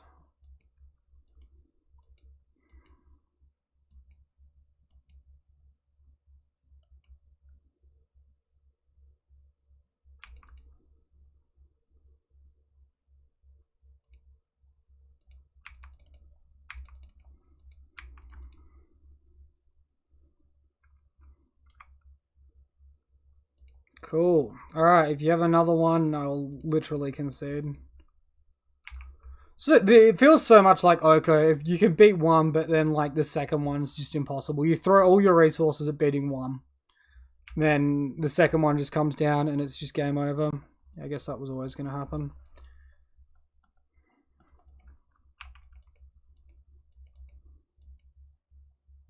Mm-hmm.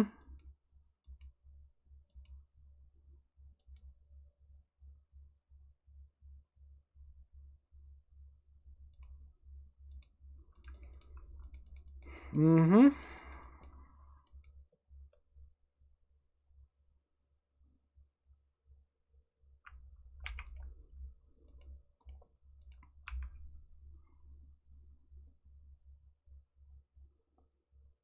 Look at the clock difference as well. Whole 5 minutes. It's not even been like I've been rushing either. I've been thinking through my turns.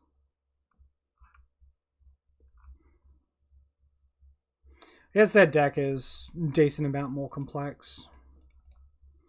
Willing to just trade that off. Cool. Firewalker versus the world. Wonder, like, if we were to count out how many resources the Khan Great Creator, like, actually took away, what the number would come to. They're already running 6. Cool. Literally, Bone Crusher Giant in the top of their library. They are very much winning the race. Whatever. You're just giving us a life. This doesn't tap for anything anymore. Third pillage, by the way. 18 cards out of their library. Cool. Ready for some red fun. Yeah, so I guess if we didn't waste our hammer earlier, we could have hit our opponent down low and been pressuring them, trying to kill them. I don't know. Still feels pretty unwinnable to me. Cool. Steel Shaper's Gift. We'll get life gain.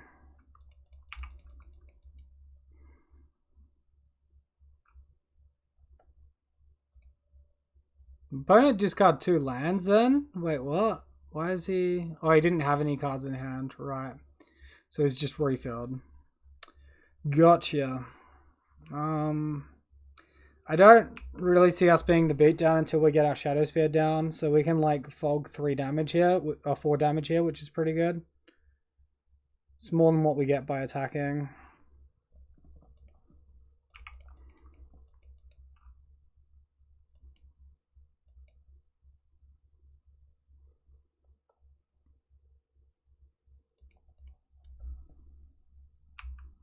We block the Seasoned Pyromancer, it's deceptive, we kill it, but then he just gets 2 tokens back and we effectively do nothing, so...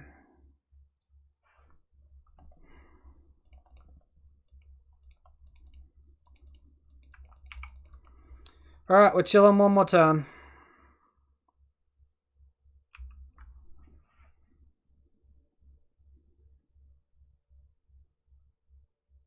Silent Clearing doesn't deal damage to us, actually. I guess we could have tapped that differently.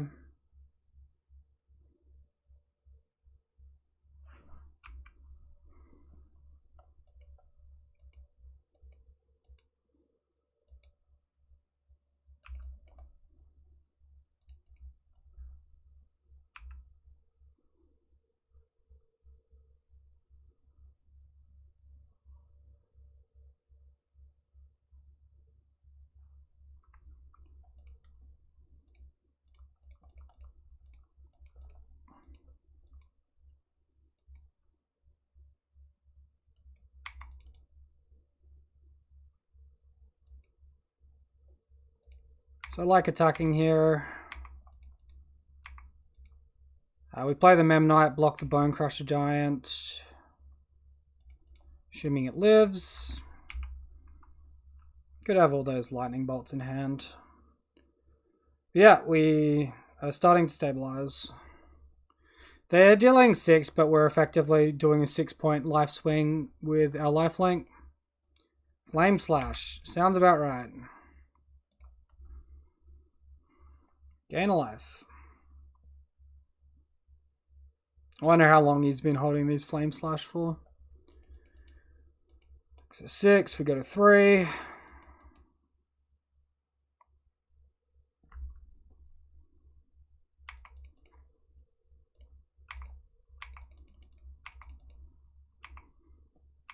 If he has Lightning Bolt, he just kills us, so I'm just going to choose to believe he has lands in hand. Get a Cranial Plating here.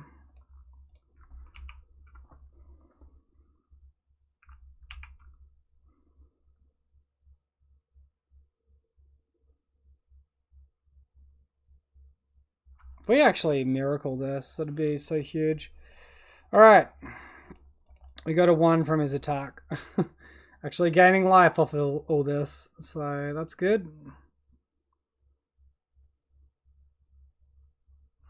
Imagine if he's like slow rolling the Lightning Bolt here as well.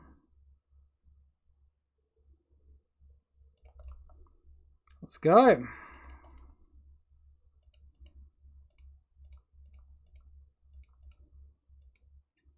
Attack for 5, put ourselves up to 6. That's not quite enough. I guess we're on defense for a turn.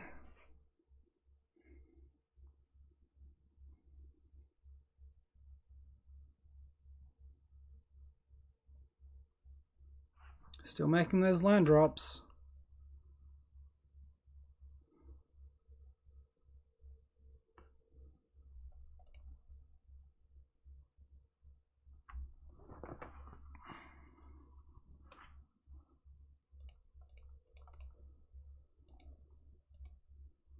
Second Cranial Plating here would have actually been really good.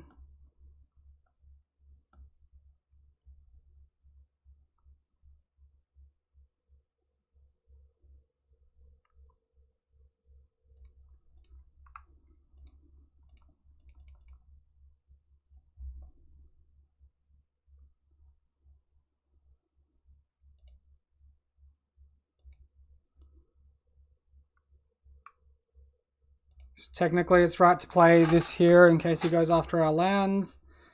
Oh, we have 6 damage now as well. We can actually start attacking. Staying alive. Cool. So it's like definitely right to play that there. Alright. We're slowly getting through it.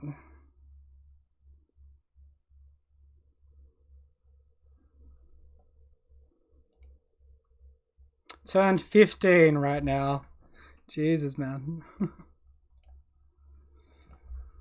Opponent concedes. Oh, sweet. Look at us go. Look at us get our 3-2.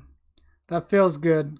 That was like so stupid. He just like flooded out like absolute crazy then. After having the most ridiculous early game top decks, he just floods out like absolutely crazy. So as I was saying before, I'm not sure I like the particular configuration. I think there's a very strong argument for at least one Paradise Mantle, so maybe you can have that extra 0 drop, which is an equipment. You can search it off of your Stoneforge Mystic, and because of that, you'll be able to enable your Metalcraft, where you might otherwise be tapped out, and then you can attack and do all your fun stuff. I also think there's merit for Welding Jar. And from what I saw this league, I don't really like the Giver of Runes. Seems like good in theory, but bad in practice. Go up like an extra Mem Knight. It's probably what the main deck looks like. Then like sideboard wise, I guess we probably change it up. We probably need some sort of answer for some of these artifacts and enchantments that pop up. I think, I guess Revoke Existence is probably a decent one. It's mana efficient, and it also deals with Heliod. It might be sorcery speed, but yeah, I think maybe like 2 to 3 revoke existence, and then we look at removing some of the other things. Our Graveyard Hate did like nothing here this entire league. Maybe 2 of those and 2 Thoughtsus. I like to go Firewalker. Well, I'd like won us that game at the end there, right? So that's going to be it for Hammer Time. I am going to be switching over to Bogles now. Alright, this is the list here, guys. I'll be back and I'll do a deck check shortly. I'm just going to run to the bathroom. So I'm going to run a pre-roll ad for on Twitch. Be right back, though.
Alright, sorry about that. We have returned now.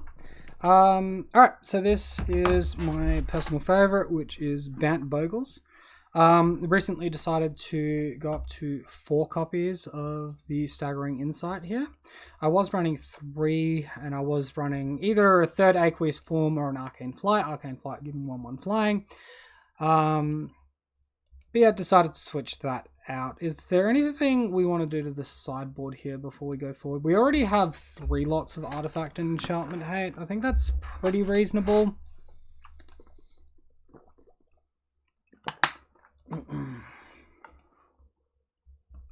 Yeah, let's just run the deck. I think it's fairly well constructed here.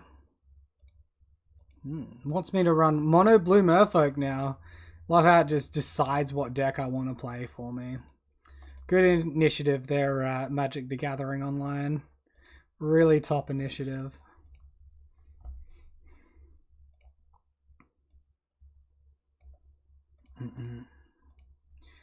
So yeah, obviously this is similar to green-white Bogles, but we're splashing blue.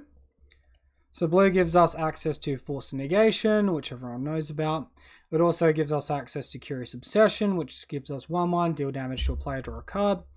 And Staggering Insight with the same thing, but lifelink. Curious Obsession does fall off if you don't attack, but these blue auras, we get them down early, we get some card advantage, going, and then we can look to have controlling elements after that. Match number 1 here versus Carousel Media. Maida? I don't know. Something of that merit.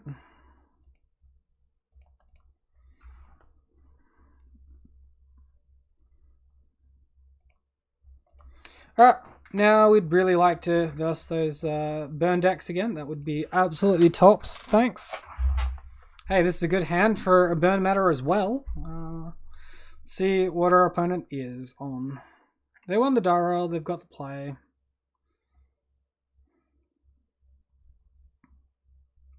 All mercy to them.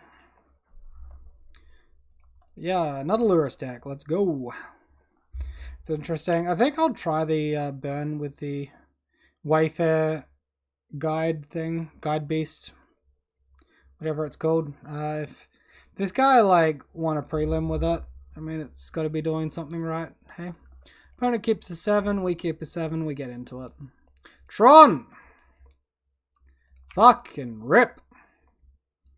Yeah, well, this is usually a pretty horrible matchup for us. If we hit a force negation, we might be able to do some stuff here.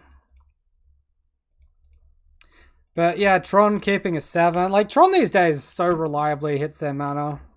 Just fucking cancer, man.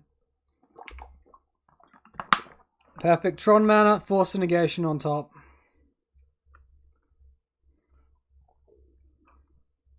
So do we Staggering Insight look for a blue card, or... I guess they don't have to know about our blue just yet. I feel like so uneasy not having Staggering Insight on the board to continually refill my hand, but don't really think we have much of a choice here.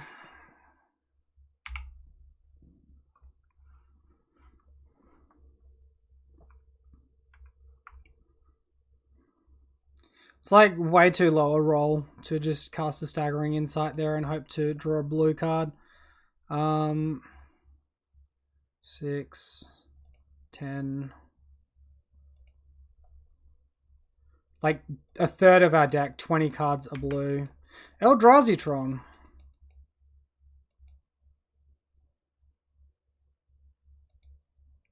Chalice on 1. I mean, Chalice on 1 doesn't really hurt us here.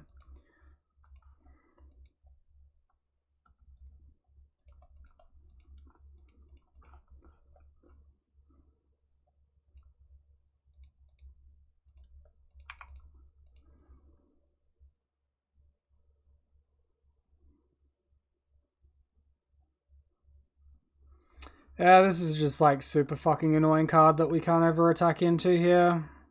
But we also have to attack into. It's just bad either way.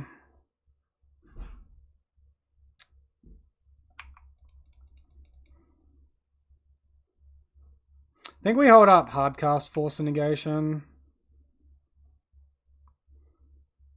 No blocks? Really? Yeah, whatever.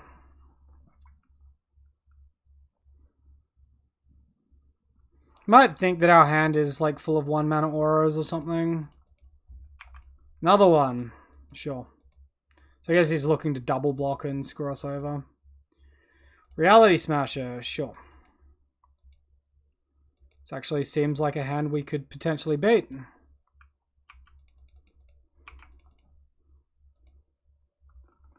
Look at all this land we're drawing. Let's go, chat. Holy shit.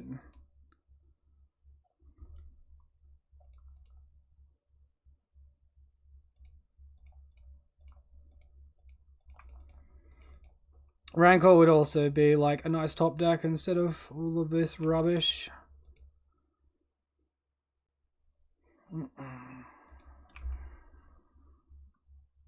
I guess we can't cast the Rancor through the Chalice though, so never mind. Wishful thinking.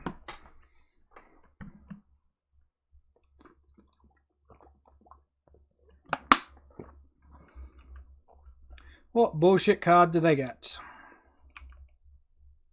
Blast Zone? I hope it's Blast Zone. Just in Urza's mind. They already have Tron mana. They're pretty much emptying their hand at this point anyway.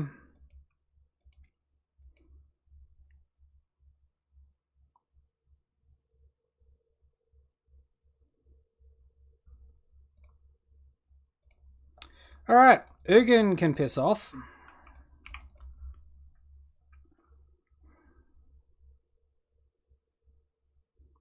Alright, so let's see if we can draw a single aura this game. We're going to be going to our 5th draw next turn.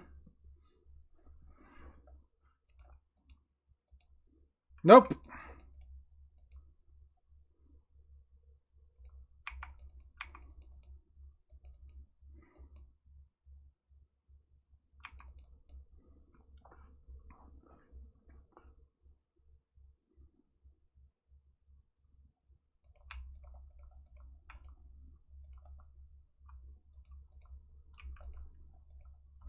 Alright. Alright. What can we do here? What's he got?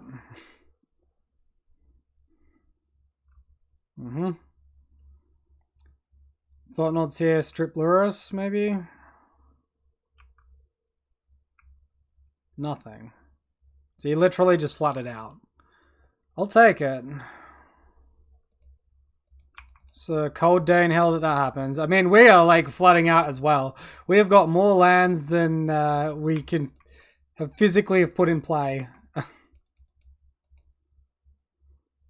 Drawn 5 mana and 1 Bogle. Not a single, yeah. Not a single relevant thing.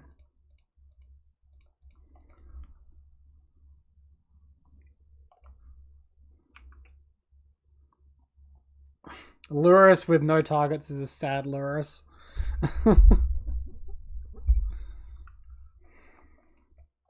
What a fucking top deck. Go you. Good job. Good job. Fucking amazing. Ugh. Unlucky, guys. Unlucky. It's hard to beat that set of skill. The kind of skill that Eldrazi Tron players have. It's just too good.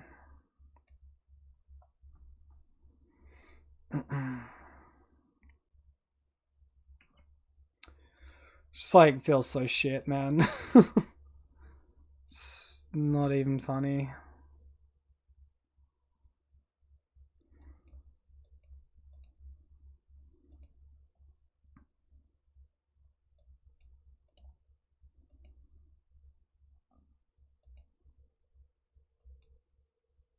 So we probably want to do something like that. Bring in a bit of extra counter magic and some artifact destruction. We don't really have room for the Path to Exiles, as nice as they would be. Alright, we'll keep this hand. Go gadget, green-white Bogle player. Who needs these new nifty blue cards? Not with a hand like this. You're already for like just Gemstone Mines to just steal the game here as well. Gemstone Mines into turn 1 Chalice. Alright, no Gemstone Mines. Good times.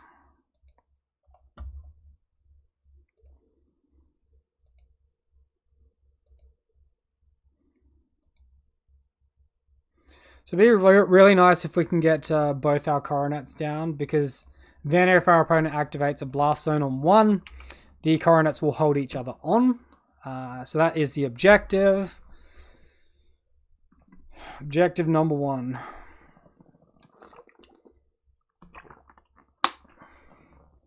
And of course, yeah, we just can't beat All Is Dust top deck unless we have counter magic. Counter magic's like a little bit weak because they can strip it with Thought Not Seer though, so.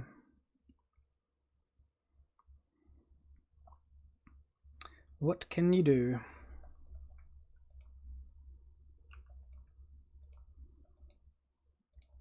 Alright, we have Stubby D.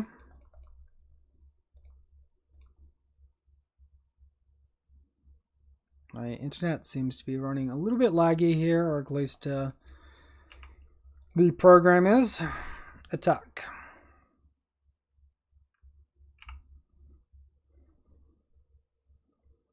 Our opponent keeps 7 again. Oh, he mulliganed to 6 this time, but looks like he's assembling Tron pretty effortlessly. Get ready to die to just an on-curve All Is Dust.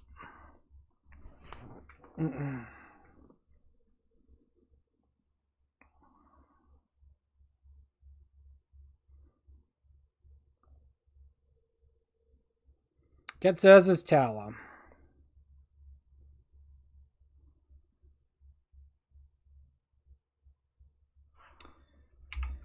Ah, motherfucker, man.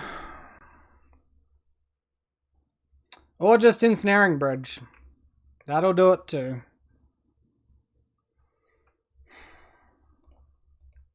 Balanced archetype. Not at all bullshit. Alright, well, Daybreak Coronet to hold the first Coronet on post Blast Zone, and we're at mercy of whatever other fucking stupid antics he does at this point. Yeah, just a Blast Zone. Cool. We knew it. We called it. What didn't you have, dude? What didn't you have? Alright, whatever. Eldrazi Tron just pulling it straight out of their rear end. Jesus, dude.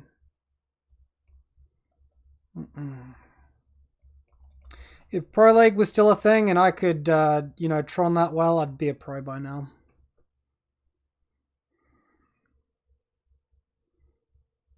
The big difficult calls of Keeper 7 and Mulligan to 6. Very difficult Tron hands.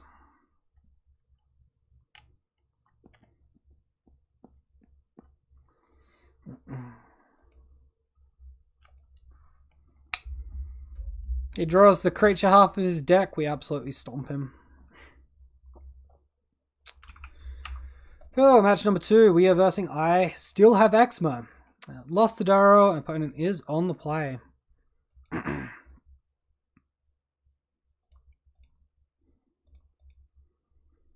Alright, we keep this hand. It could probably do with some first strike or something, but overall it's probably better than an average 6, so... Opponent is keeping 7 as well. Burn? Burn? Can we verse a burn? Are you fucking kidding me, man? I literally versed 2 burn decks last league where me running Hammer Time, me running Bogles would have absolutely destroyed. I was running Hammer Time. Hammer Time would absolutely destroy these Tron decks. The immediate league after double Tron. Oh, dude. This is so stacked. Pirate John, how you doing, my friend? Welcome back for some tilted MTG.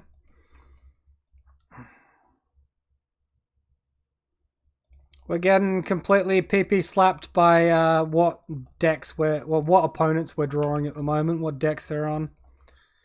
Attack like this, try and find a force of negation to, you know, maybe not just automatically die to whatever nonsense they're doing. Another Curious Obsession. What do we got? Ready for all is dust. Ugin Inevitable, not the worst. Wow, that's a pretty good emptying of your hand. Destroys Rancor, comes back to hand, question mark? First strike, let's go, fuck off.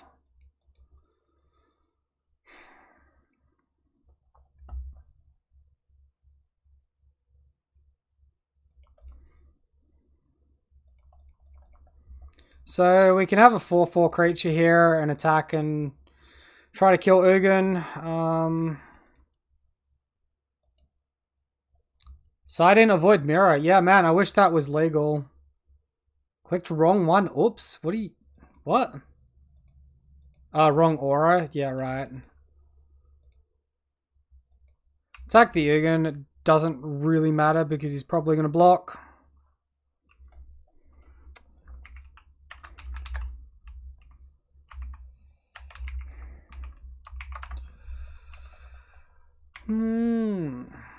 Expedition map on top. So on top of Natural Tron, here comes the Blast Zone, people. Fortunately, we have another scout in hand. It just, you know, really sucks to be in this spot. Imagine having a hand in 2021 Tron, yeah. I mean, our hand does so much against other people. Or we have, like, the Force Negation there and counter this, and then they're just completely out-tempoed. They don't get to play Reshaper map. We get to attack them, draw 2 to 3 cards. Like,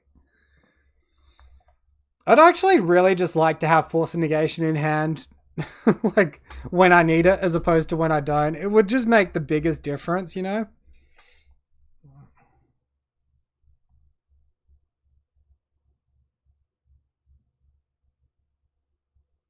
Is he playing something big? Right. Right. Imagine getting Rancor with like totem armor or prevents us from sacking that also like tramples planeswalkers.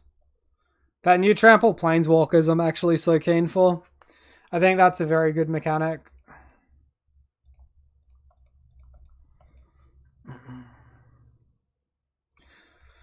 Alright, we actually hit first strike aura. I don't think we care about these spirit tokens. Let's just attack our opponent. Get all the card draw. All the card draw. I'm glad you're just waking up now, John, and joining us for this league as opposed to the previous one. Previous one was so miserable. Although, I mean, the night is young right now.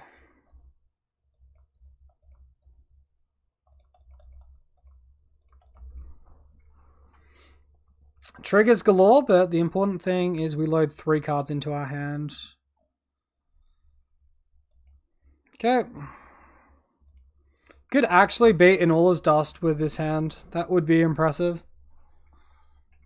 If he has nothing else afterwards. I mean, he can just get Blast Zone here. Yeah. Go figure.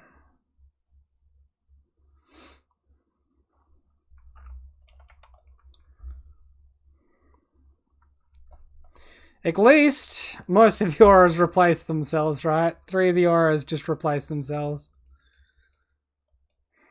No jump block this time. What? Well, goodbye. See you later, Scout.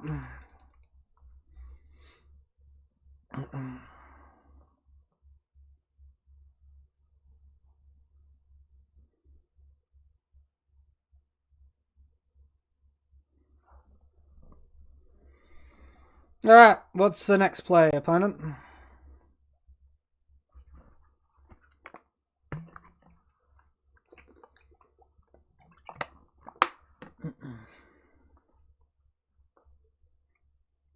Card Oblivion Stone. Yeah, it's a destroy effect.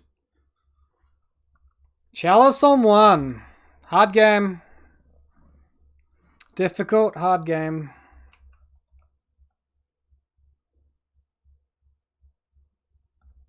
Destroy a target permanent that's 1 or more colors for -3. Well, this is awkward. Just run Selfless Spirit in the sideboard. What does that do against All Is Dust, John? I agree, Selfless Spirit in the sideboard would be reasonable, but against All Is Dust, does not very much at all. Against Ensnaring Bridge, it does literally nothing. And look, Walking Ballista just pops it for 1. Pithing Needle is sort of the card, but then they get stripped by Khan the Great Creator. Kind of, maybe not. Alright, let's see if we hit a fetch land for Dryad Arbor.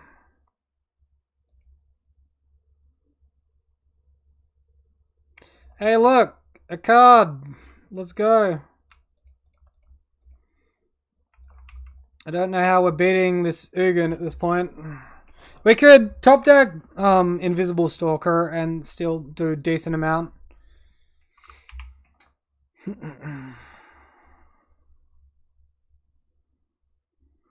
Oh, we're going to clean up. You can sack it in response to All Is Dust for massive value. Yeah, fair play. I'll give that one to you. I didn't think of that line.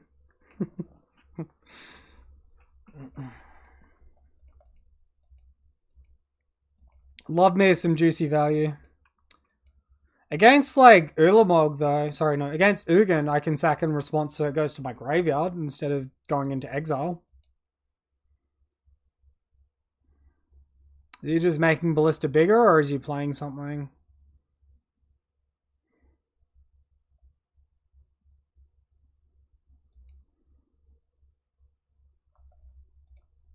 Cool. Alright, everything perfectly lines up and whatever. All those cards perfectly line up with ours and all of ours are completely miserable against his. Alright, so like, these are the cards that do something. Yeah. Against Eldrazi twice in a row. I think we just want to avoid these and just bring in the Artifact Hate though. Path to Exile tried to sneak its way in. We got rid of it. We'll ditch the Aqueous Form, although it is nice against Matter Reshaper to be able to attack and deal damage, but I guess we'll just ignore that for now.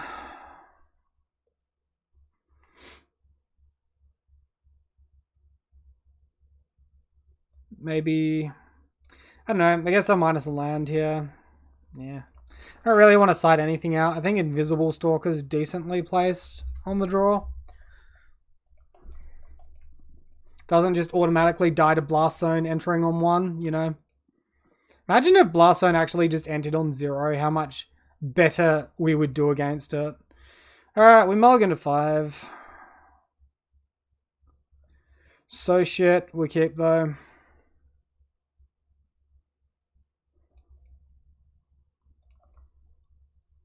Ditch.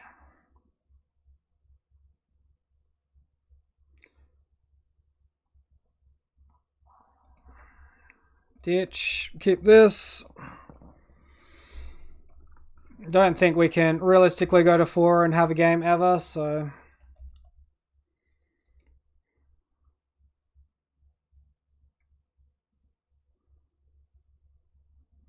Actually, maybe instead of taking out the land, I should have taken out the,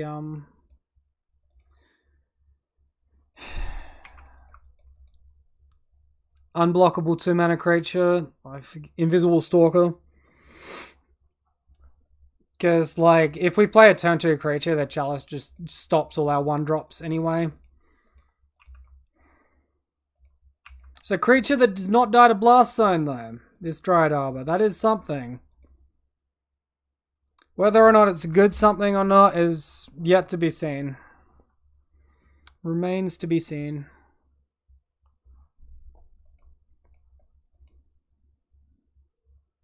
Chalice on 1. It's almost like he doesn't have to think. Look at us, like, flat out now. It's like just what we want, right? Alright, a Force of Negation would be peachy.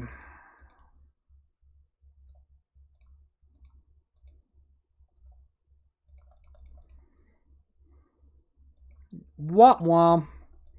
Just draw all our 1-drops.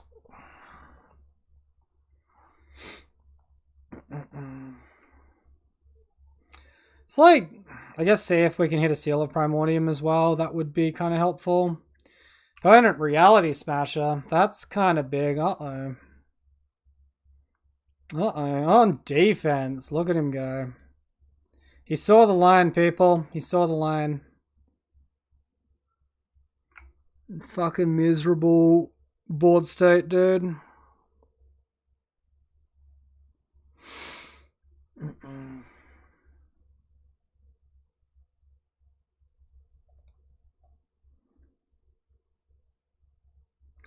Tossing up between Canopy Sack or Play Fetch Land, Lure Us to Hand.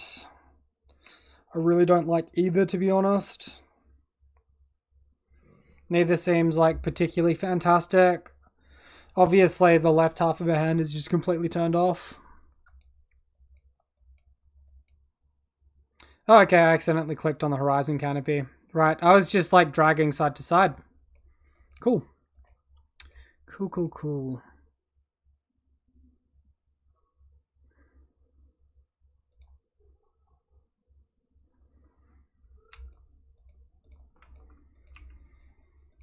Nice on your Curious Obsession. Thanks for the shitty land card or 1-mana creature card. I think I actually drew a second Curious Obsession, to be fair. Just be nice to actually draw what's relevant for a change, you know?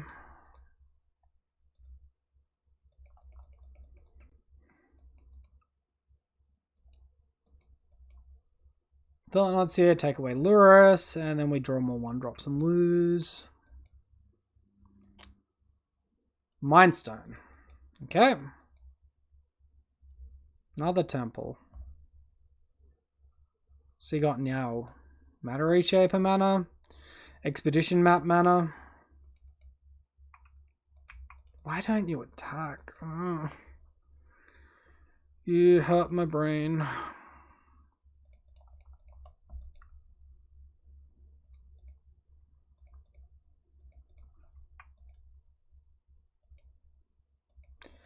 Draw all the 1-drops. Let's go. Alright, let's just play out our Lurrus and be dead to our opponent casting all his dust. Get it over and done with. He doesn't even want to be close to being aggressive here, so doesn't want to sack his expedition map either for some reason.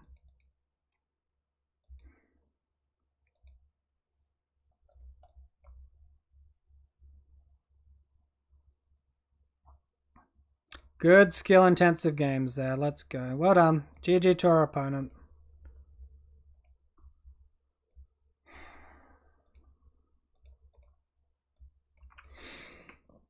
Matchup is so cancer. Like, if we actually draw well, maybe.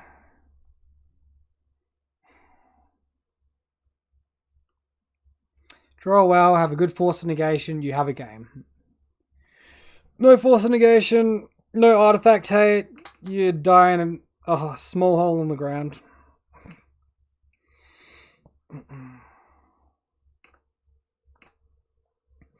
Again, after versing double burn deck last league, I would like to see at least one here. That way we can get some value, get some play points or something, I don't know. We're currently on 2, it's pretty much worth dropping. This league is shocking.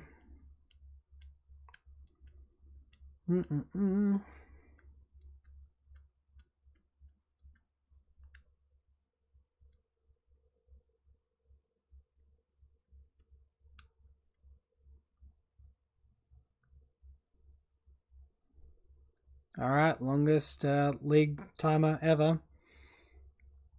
Magic Online is like having too much trouble finding somebody with a bad enough MMR to pair us with, so that's what's going on here. Match number 3. Lost the die rolls, Varg Wolfscheids. Varg Wolfscheids. Obviously, we're not keeping a 7, so that's not going to happen.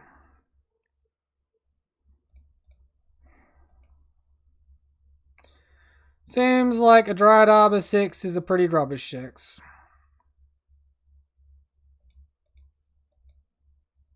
Cool. Bottom, keep the rest.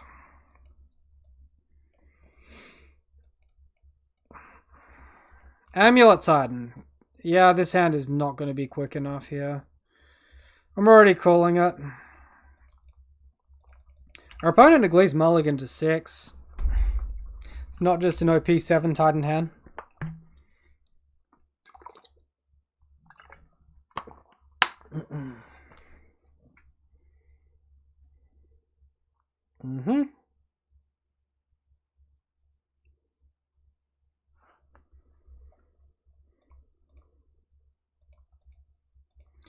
Alright, let's get both scry and draw down so then we can filter our draws. We're actually getting to perform how we want to perform. Obviously, we don't want that. I mean, they could have explosives and whatever. Your first 2 IRL photos of your cars, but this one centered around streaming stuff. My first 2 have IRL photos of my cars, but this one will be centered around streaming stuff. I am very confused, John. What's that referring to? Your first 2 what? Oh wait, your 3rd custom printed inked gaming binder is on the move. Oh cool, I didn't know that they did custom binders.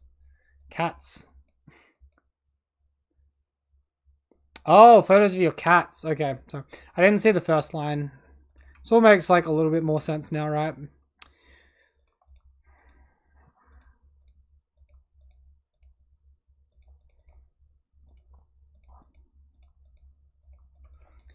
Alright, we'll attack for a bunch. I think we can put that on the bottom.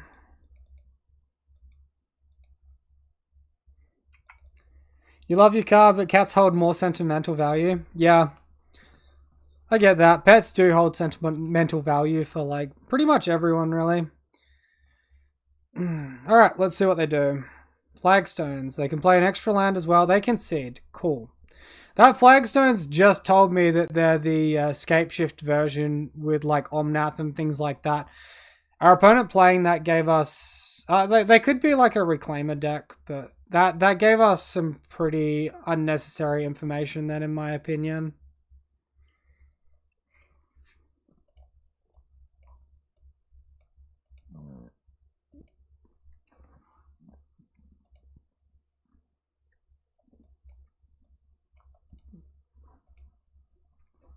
I don't really think I like Stalker in this matchup. I'm not sure that I like Aqueous Form either. I'll be bringing in Stubborn Denial. Be bringing in some Paths and some Artifact hate. Sorry, Enchantment hate.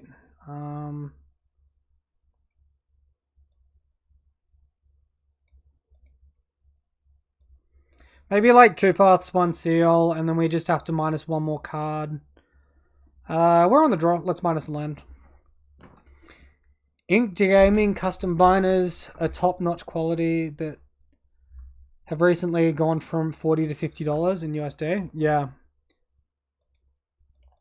I wonder what that's like. Is there lots of stimulus going on in America at the moment or not? Because I would have thought you were pretty past that stage. Look at us go with these hands. Jesus, man.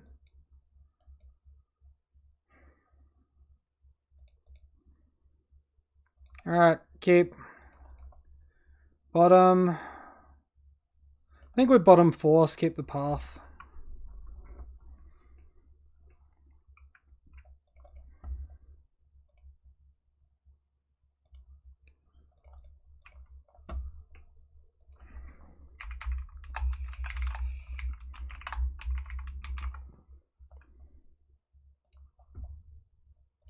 Draw another path. Alright.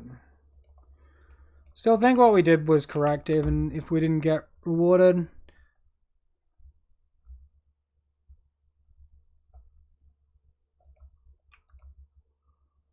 Jesus, the pop-up didn't take long.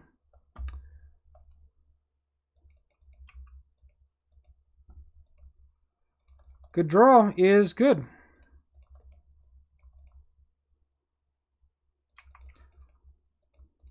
Guess I should play my land post-combat here, technically.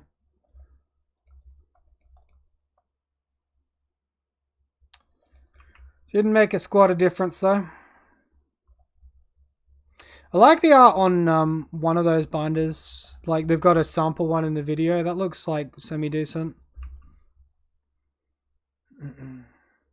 Most recent stimulus, 1400 USD for most individuals, happened 2 to 3 months ago. I mean, that's a decent amount of money. Definitely want to, like, put stuff into keeping all your businesses afloat so the economy doesn't just collapse as you come out of COVID.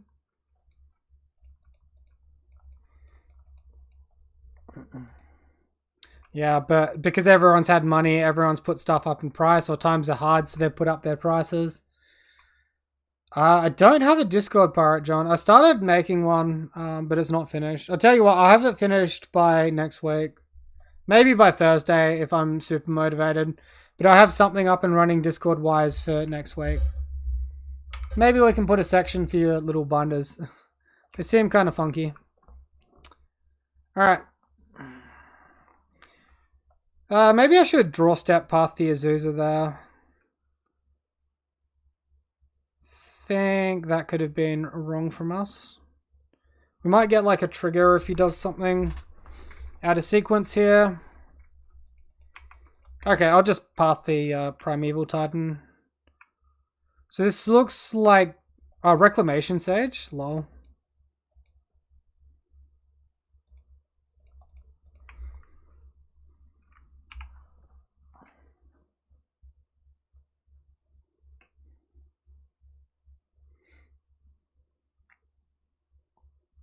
Yeah, I've been pretty lazy on like a few fronts as far as like streaming and YouTube is concerned, but looking to rectify that in coming weeks. I've downed like the amount of videos I'm uploading because obviously I'm just like streaming shit anyway.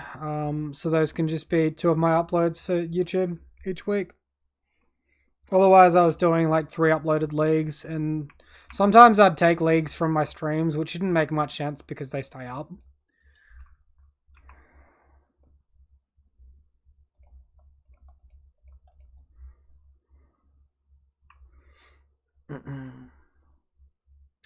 Mana Confluence, good draw though. So we're going to get to deal 4, draw another card. See how many basic lands are in our opponent's deck. Lol. Gets rid of our Rancor. I'm glad we did it in this way. Another Rancor in hand though, so opponent chose poorly. Another Bogle in hand too. And we drew poorly.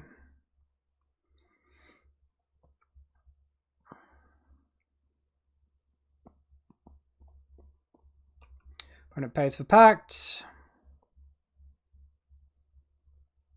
The old reminded trigger stops him from losing the game. Dryad of Lycian Grove. Sure. Daybreak Coronet is definitely a good draw.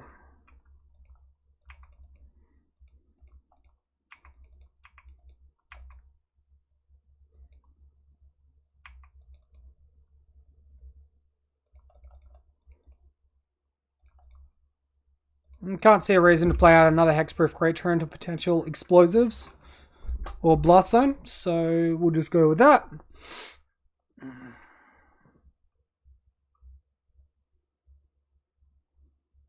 Prime time with triggers.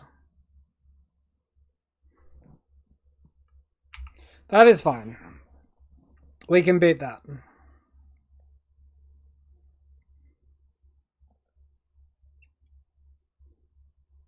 Without like any Amulet of Vigor here, like you can potentially gain life and things like that, but without Amulet of Vigor to bring it in untapped, we're at 25. We've got lifelink. We're fine here. He can probably get Talaria West and start looking to transmute Talaria West, so we'll want to submit ourselves in a good position soon.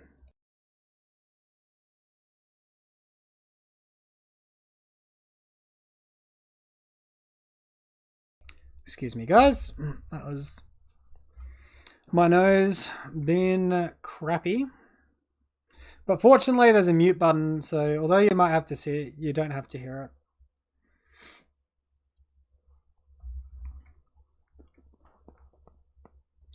it. Alright, we have some lands. Radiant Fountain, Growth Chamber. I'm going to go out on a limb here and say he's going to bounce the Radiant Fountain. What do you reckon, guys? Oh, he did it. Oh, and he replayed it. Look, he knows the line. Up to a nice high 9 now. Elvish Reclaimer.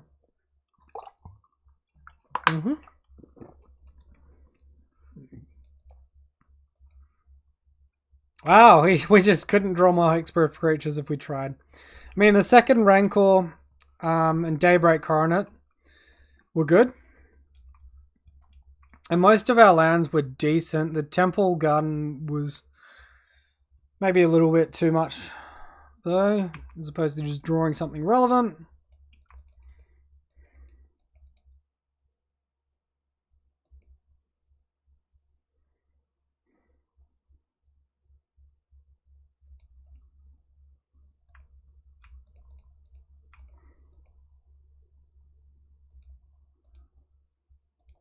I'll play out like a random Bogle. It should probably be the Scout. Bogle's pitch to Force. But yeah, just look to block Dryad of Lycian Grove if he attacks with it. Life total's at 31. I think he just needs explosives. Pardon me. A fetch land there would have been good to get like Dryad Arbor to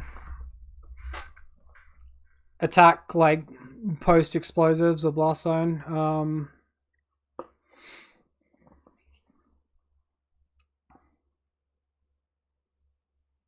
What could you possibly have instant speed? I can't really think of anything. I think we just block. He might be pathing his own Titan here in case he was scared of Cool Spirit Dancer. Gets the Talaria West this time. Goodness, I'm getting a bit of reflux at the moment as well. My body is being funny. Real funny. Alright. Blocks. Cool. 38. He could just be going for escape shift here as well for 9 lands. I wonder how much damage 9 lands deal off escape shift. With like Dryad of Lycian Grove out. Explosives. We can beat that.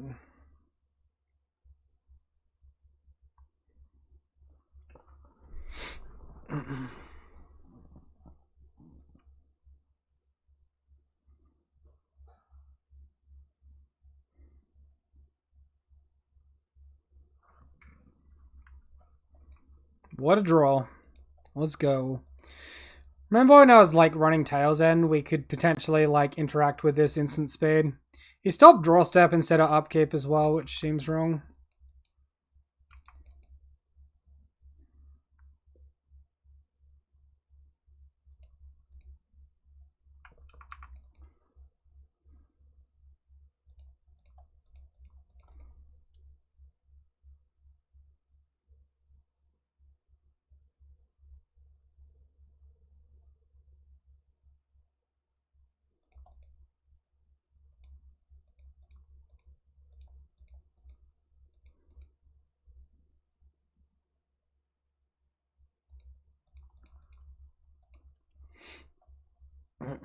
Nine plus 3 flagstones trigger plus 3 lands off those tap TP triggers. You just bought Bogles on paper because of your channel. Awesome, thanks. Good to hear. Glad to hear you're enjoying the content enough to buy into the deck. It's definitely not the easiest deck in 2021 or even 2020, but there's still moments where it shines pretty strong. It's mostly cheap too, right? Don't know how you wouldn't die. Look, I'm no mathematician and my brain is kind of tired right now. I imagine I die, but maybe he does something funny. Prime time, that is fine. If he gets like another Talaria West, things could get dicey though. At least this time, explosives on 1 doesn't just automatically win. Valakut's shooting things out, sure. So this is 12 damage, 3 at Lurrus, the rest at us. This is Guy Bogles. You should consider hitting that follow button. He has followed. He followed 4 minutes ago. Thank you, BDC. Sorry about that. There's something funny with my alert notifications. I'm not getting a sound trigger on them. It's really weird. Another prime time. Sure. Exactly enough mana for more prime times.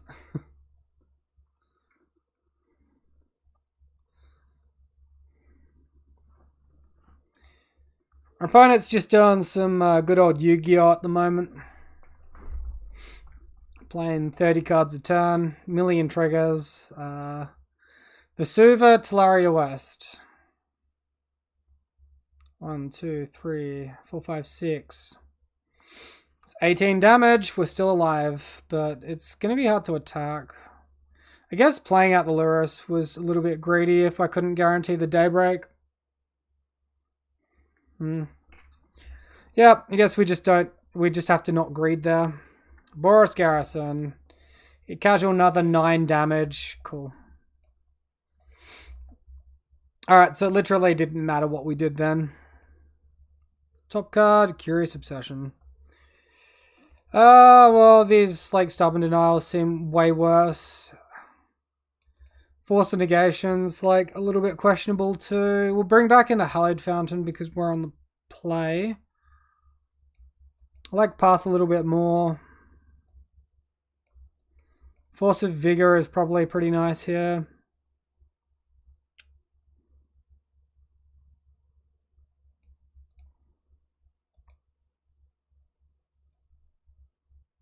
think we take out 1 to 2 forces of negations here.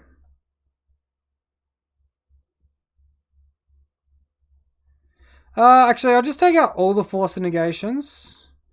We'll leave in the 2 Stubborn Denial. Stubborn Denial is going to be better against Force of Vigor, which is a deck that they can have. Feel good about buying into Bogles, maybe because the entire cast of the deck was in the lands which are used in humans and Heliod Ballista. Yeah, the lands are pretty versatile. I guess that's a good thing about modern, or like budget decks in modern. Like if you have your land base, you're in a reasonable spot. You can do better. This is technically better. Might ditch 1 Curious Obsession. I'd really like some Totem Armor here, but you know, your man's only running what, like 4 sources of Totem Armor.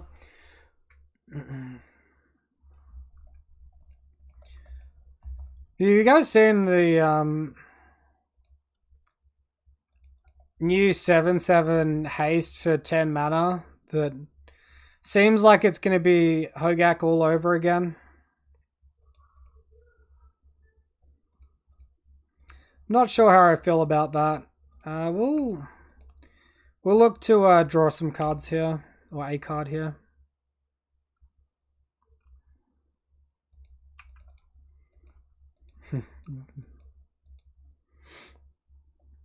Nikachu did a video about it, and he's like, he said something which I didn't consider, which was it can go into the Elves shell, and then because of course they play like 5 creatures a turn and can tap for green mana, and has obviously has value there.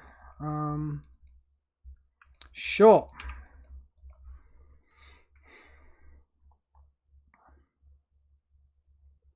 Uh, 13 mana? Yeah, it might be 13 mana. I guess that's 12. 10 in green. Yeah. That's the card. Something along those lines. Trample, haste, and hexproof on the turn you cast it. Seems like it could be pretty strong. Oh, cool. Opponent just, yeah. Gotcha. That's fine. I didn't want spells anyway.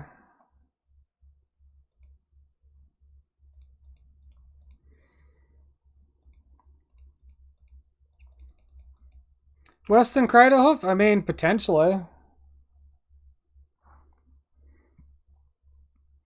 Like, you just run,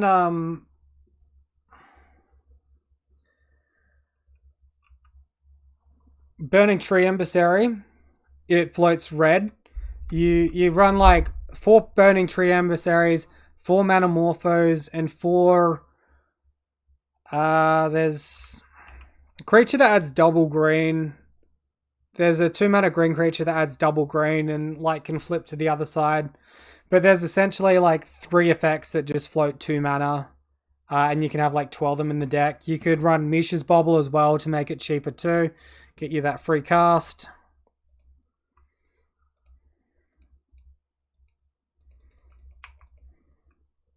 I'm going to hold up Stubborn Denial here and attack. You think that the fetch lands will experience what Tarmogoyf did in 2013 where the price goes up after it's reprinted for a while? Fetch lands have been reprinted a lot. And they're probably going to be quite rare.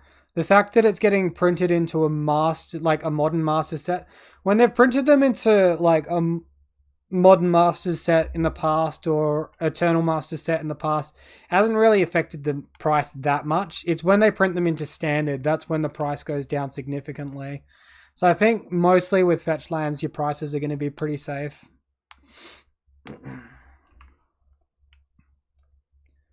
Honestly, I think it'll push Mono Green Devotion in it. Hey, like it absolutely could. Mono Green Devotion could be pretty sweet. Go on, go for Summoner's Pact, opponent.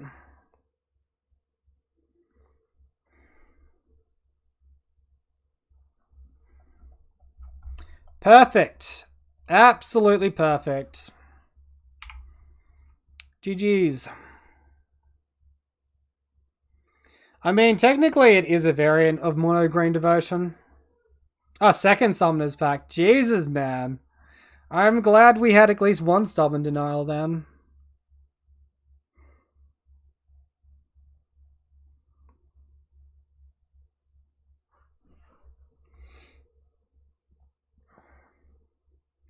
Alright, let's see what gross things that Amulet Titan can do on... He's already played a land for turn. He has...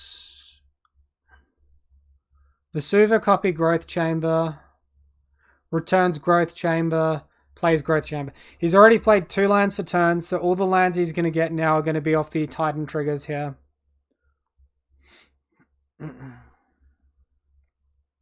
Garrison Slayer Stronghold. I mean, that seems reasonable. It's printed as a rare though, and there's various printings. You're betting you drop 25 to 30% in non-premier versions of the fetches. Yeah, like the premier versions are just going to be like crazy priced, and they're supposed to be in like the exclusive packs or the collector packs or whatever they call them. Like I think it'll drop the price a little bit, but not a lot.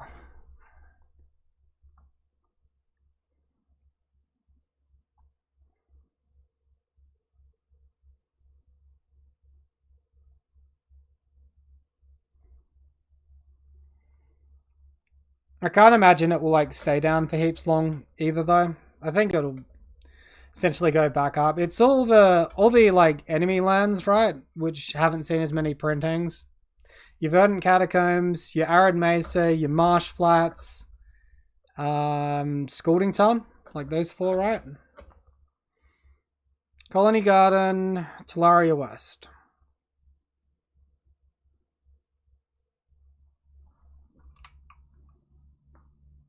Feels a lot like my opponent just has another one of these mystical repeals. We top deck a Rancor. I'll take it. Again, he's stopped on my draw step and not my upkeep, which is really weird here. We're only after 4 retro Mesas and Tons. Seems pretty decent.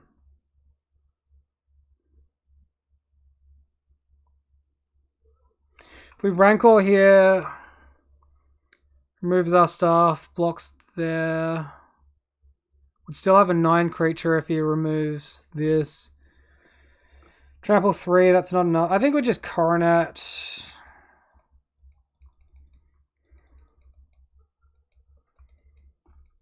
Scalding Khan and Verdant Catacombs are the biggest offenders because they're both used in so many tier 1 decks, yeah. I mean, like, yeah. Scalding Khan hasn't had nearly as many prints as Flooded Strand, right?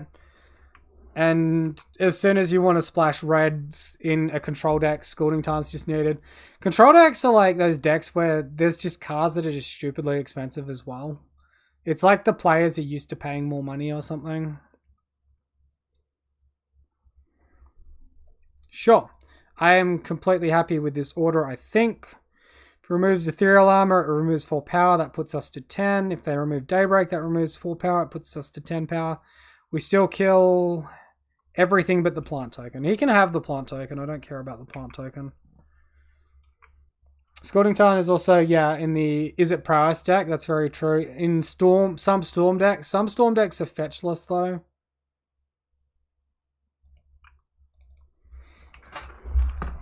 Alright, we'll play out a Rancor and see what our opponent can do through a Summoner's Pact. They do have an Amulet. And some Talaria West, but this Dried Arbor, it's gonna go the distance for us, maybe. It beats Engineered Explosives or Blast Zone, whatever they're gonna be running. Schooling Tarn is entirely, yeah, Priors. Do you reckon they'll print Price of Progress into Modern at some point? For like Mono Red Burn?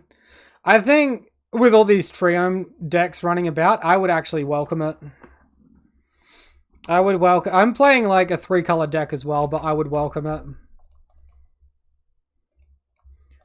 Alright. Match number 4 here. Lost the Darrell versus Mr. Stomps.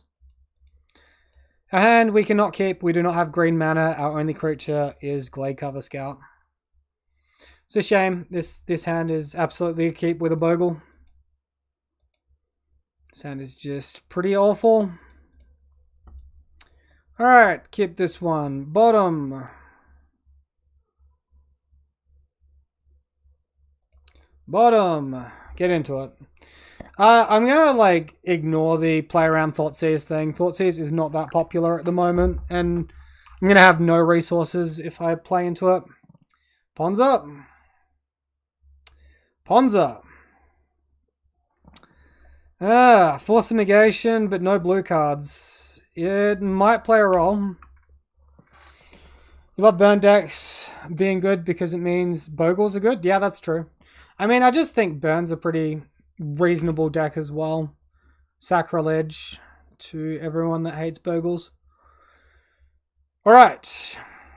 Opponent with a lot of red here. Passes the turn.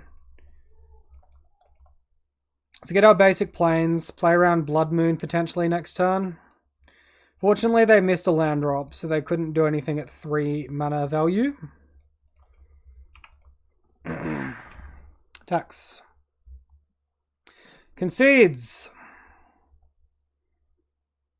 So Tron, Amulet, and Ponza. Jeez. This feels kind of scary.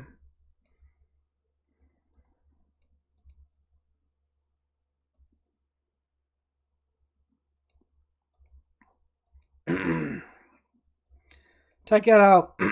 God, my throat right now. Take out our 2 mana creatures in aqueous form. Bring in this. That'll do.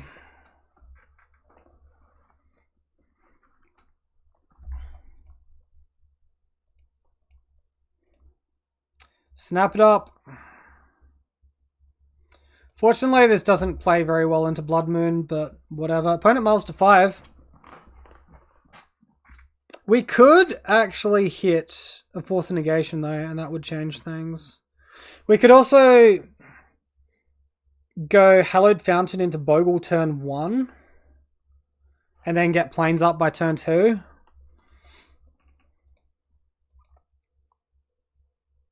You bought the Mono Blue Ponza because it was a bunch of commons you had already.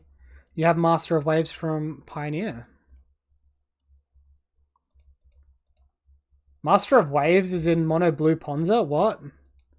What is Mono Blue Ponza? I like, when I initially read that, I was thinking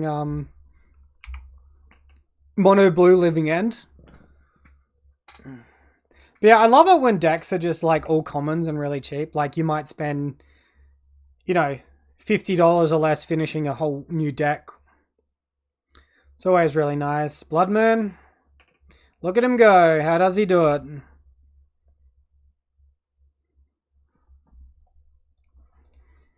Alright, drawing to Force of Negation now. It's Ponza, but bad. Okay. Well, is it like with Seize Claim and Spreading Seize? And then like you somehow choke them or something?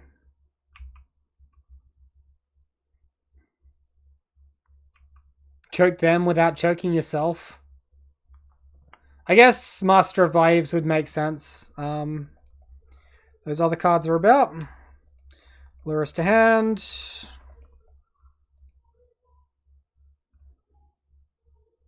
I honestly don't know whether or not to go after Renner 6 or our opponent. I think we keep Renner 6 in check.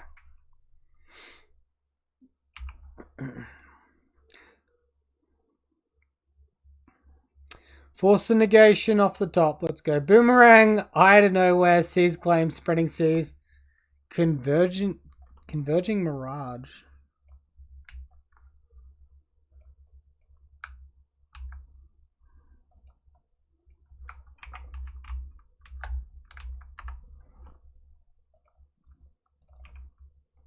Alright, we'll take a bit of damage. He finds Arbor Elf, so not the best find. 2 mana enchantment. Okay, so it's basically Spreading Seas, but doesn't draw a card. We find white mana, but we have no white auras we can cast here. That's kind of lame.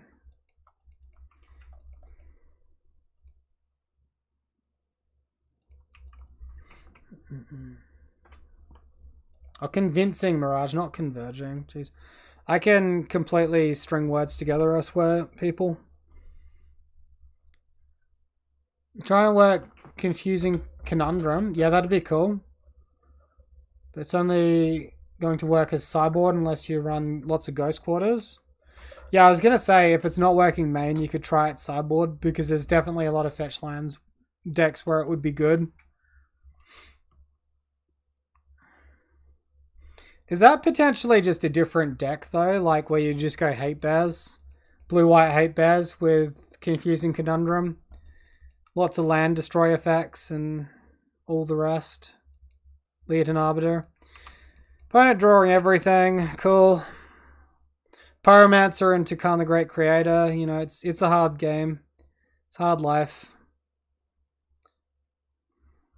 He's probably going to go ahead and get Trini Sphere here in this point. Batter Skull. I mean, I suppose that sort of works as well. Alright, Force of Negation, do or die. So Force of Vigor, pardon me.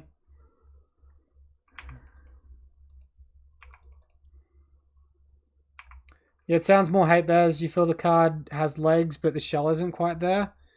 Hey, look, Force of Negation right on time.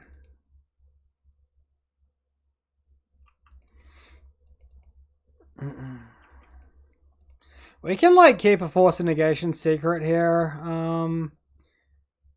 He attacks for 7 this turn. I think we just keep the Force of Negation secret and just concede.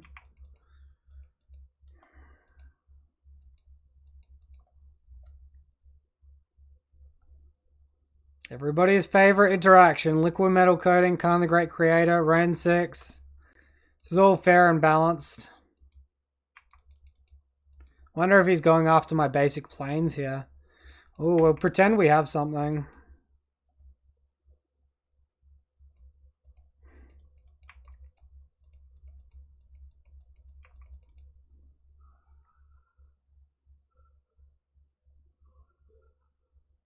We block this here, we take 6, we go to 3. We're not winning anyway.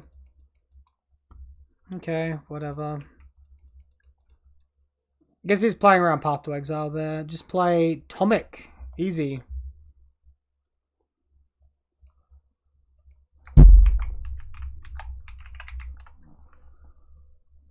Which Tomic?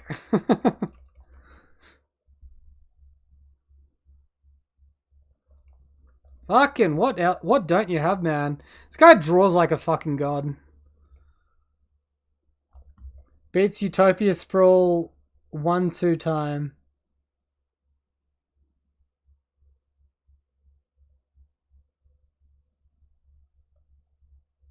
Ah, you've pulled it up for me. Thank you. Distinguished Advocate. Human Advisor. For double white. For a 2/3 flying. Lands on the battlefield. Land cards. Wait. Land cards on the battlefield and in graveyard can't be the targets of spells or abilities your opponent control. Your opponents can't play land cards from graveyards. 1/2, yeah. Yeah. I don't know. I feel like that's kind of medium. Maybe if it had flash or something. Yeah. Do you not have fractions in Australia? What do you mean by fractions? Oh, wait. Gotcha. Yeah. No, we go off decimals, man. I'm just like sleepy and I can't talk. English is just going out the window at this point. I think we want like all our counter magic at this point.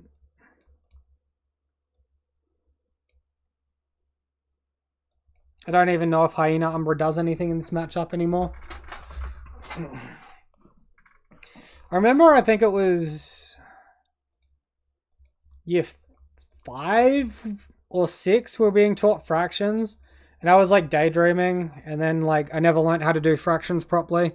And retrospectively, I sort of got the hang of it a little bit. We'll keep this. We got a artifactate here. But yeah, like, I mean, it's what it was. Play a guy, pass the turn. Tempted to go after Utopia Sprawl if he plays that with the Seal of Primordium. Then we can just return it later with Lurrus. That might just be greedy though.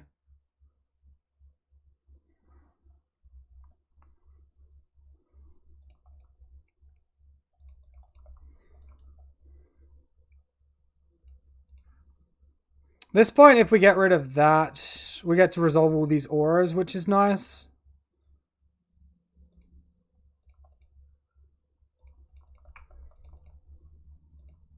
I think it's probably worth it. So much of the time, like, denying Ponderland is really good for you because he might not have a second land or he might not have a third land and he might just get screwed out. G'day, mate. Crikey. Sure could use half an orange over there. Australia somewhere, probably. Man, you're like assuming Australians are way more civilized than they are. Oh, dude.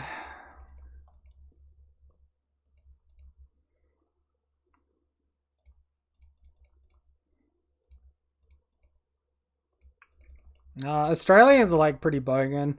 And it's like weird. They're like always look at America and go like, "Oh, America's so like racist, bitch moan, wow," and then like all meanwhile they are like equally, if not as more racist to the people over here. Like they're so against immigration when immigration literally keeps the country afloat, and so against like refuge. It's like families on Christmas Island which just seek asylum in Australia and they end up stuck there for like 3 years, 5 years. They literally just like try to completely break the people into psychopaths just to not let them into the country.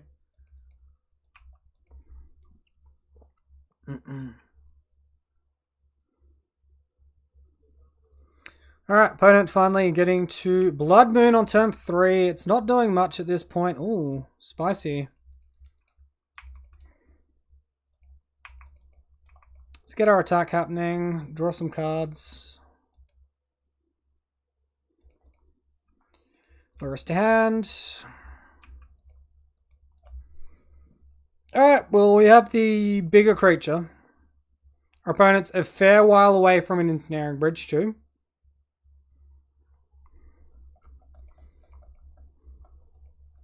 There are local game stores where you can play paper in Australia, yeah. There's local game stores here. I think, like, generally speaking, the big events are normally in Sydney, Melbourne, or Brisbane. There's not often, like, GPs or Pro Tours or whatever in Adelaide. It's very rare. We can get some, like, GPTs or PPTQs or whatever you want to call everything. Yeah, we have events over here. We have like 4 or 5 different stores in Adelaide that I can think of that play it. I don't have enough time to play in store at the moment. It's like a 25-minute drive for me as well. And like I wouldn't mind it if I had like friends that were there for all the social aspects. It's just I want like tournaments like GPTs, right? Like I don't care about anything else. Alright, we got Stubby D up now. I'm feeling pretty good.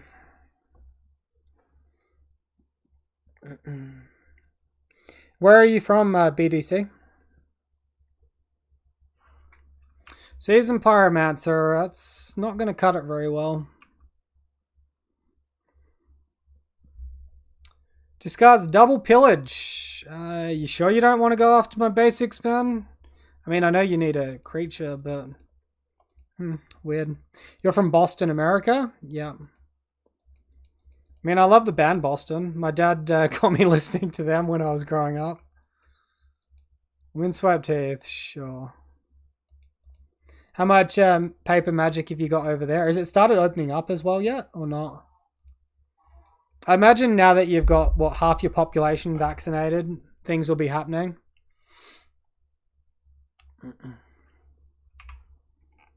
Untaps Forest.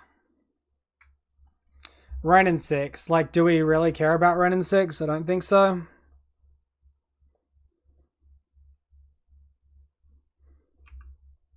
Paper Magic opens up in about a week's time at your favorite shop. Sick. I bet you're ready to stomp with some Bogles then. Attack opponent, put him to 1, draw another card.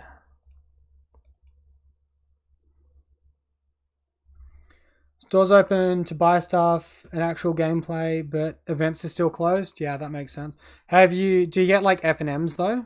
It's just like GPTs are closed, or look at all these hexproof creatures we're drawing. Loving it. There's a city in South Carolina, Southeast US coastal state called Dublin. See, Dublin just makes me think of Ireland. But then, like, there's a city in America called Liverpool as well, which makes me think of England. So yeah, I guess with a country that big, you might draw inspiration for city names from elsewhere.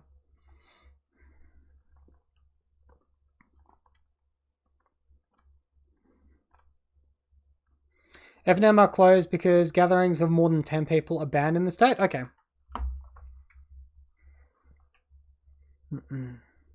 Yeah, we're like just super fortunate in Australia that we literally live on an island, and it's really hard to infect people that live on an island as long as you have border restrictions.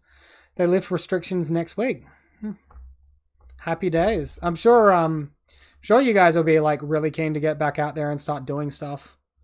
Here in South Australia, we had lockdown for like a week or a fortnight initially when COVID hit, and they actually decided to do something about it. In my opinion, they were a little bit slow to do anything about it. And then like we had one outbreak in South Australia of community outbreak, and we had a lockdown for 3 days. And during the first lockdown, I still worked and everything. We were still able to go outside and exercise. We weren't allowed any club sports or social gatherings or anything like that. But I work in like a factory, and we're able to, continue manufacturing. The second lockdown though was like a hard lockdown, only for 3 days. I felt ripped off. I wanted the whole week. We were originally given a week, and then yeah, my opponent seems to have just like rage quit here and is just wasting time. By the way. Oh, he played a forest. Is he about to like pass like another 2.5, 3 minutes? Really run down his own clock? Lockdown in South Carolina was a joke. Might as well have not been there, yeah. I mean, conservatives don't like lockdowns. They don't like having their freedoms impeded, right? Be like, what about my freedom of speech and freedom to do whatever the hell I want? Meanwhile, ignoring basic human rights of, people not dying. It's like a greater good out there, right? All our like election rallies as well. I don't know. It's all just madness. I'm really glad though that you've got a proper vaccine rollout happening now though, and that so much of your population is vaccinated. Your infections and hospitalizations are all going down. I'm sure it was a year of absolute hell for you. Here, like, it didn't even happen. People like in Australia like complain about it, and I'm like, what are you, or like even in South Australia complain about it. I'm like, what are you talking about it? We literally had it so good. Like, doesn't make sense to me. I was actually like super upset because they banned like all club sports for a while there, and then like I was really enjoying not playing, not coaching, and just sitting on my ass. And then they lifted the restrictions and all sport went back, and I was very upset because then I didn't have time. But now I'm retired from sport, so I'm streaming and doing what I actually want to. Cool. Opponent attacks. We take. Another Rancor. Maybe like taking damage here isn't the smartest thing. I'm guessing this is like, is it because they're running fetch lands? It could be red-white as well, though. It could be burn. Hopefully he attacks whatever he does, though. Can confirm. Bad rules. Church good. Anyone in Middle East bad. Saudi Arabia good. Yeah, like, oil's great, man. It's actually going on the chump block plan. That's super lame of him.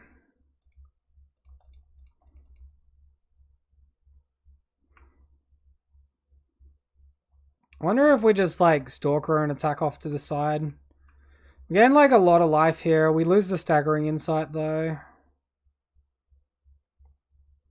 No Daybreak, Coronet vs. Prowess is scary. Yeah. I mean, this could be Boros Burn. I'm sort of thinking it's Boros Burn at the moment. Let's just unload our Rancors, pass the turn. Look to attack maybe next turn after we draw some first strike. Or we play like a third Rancor and attack and at least gain 8 life out of the attack. Should be pretty spicy. Saudi Arabia good.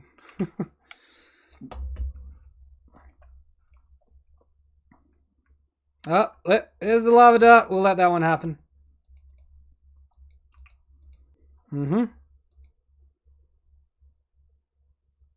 Session seems good. Alright, so here even if he blocks, we draw 2 cards and gain 9 life. I like completely fine with this when we've got another creature in hand. We get like 3 Rancors back too.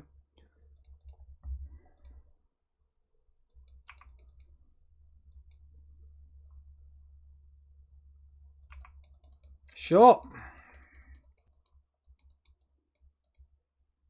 Double lightning bolt. Alright. They're coming on thick and fast.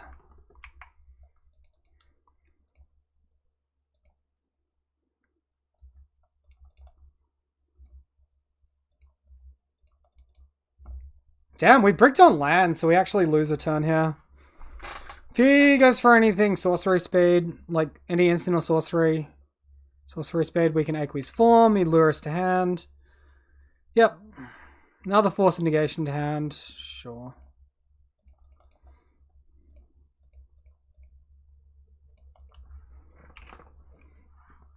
I'll take 1 damage there to play the Rancor. Seems fine to me.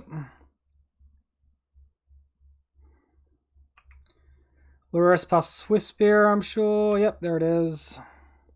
Is Bant Bogles or Simic? Yeah, good question. Joke's on me, I should have been playing Simic this whole time. Alright, we finally hit land. And now we can't not hit land.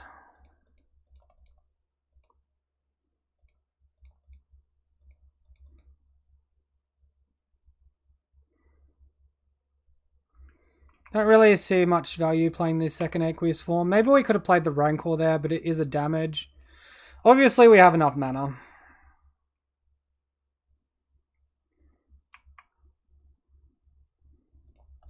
Our opponent really recovered ridiculously well from that lot. We get like a Scry effect from Goblin Guide and we can fetch away with the...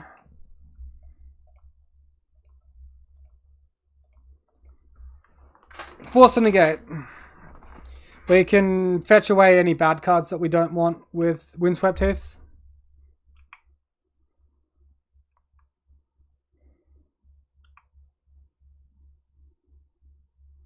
Ethereal Armor, finally, we're going to get a win.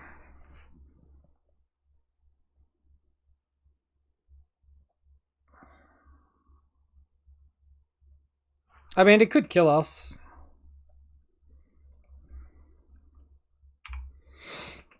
Oh, he has exactly 11? Are you fucking kidding me?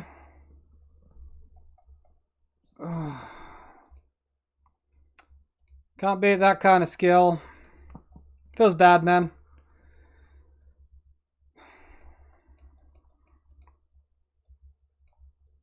So that was definitely just... Oh, not definitely burn, but... No, it was definitely burn. They had Rift Bolt. There's no prowess deck. Yeah, time for ley lines. Oh shit, where are they? Where'd they go?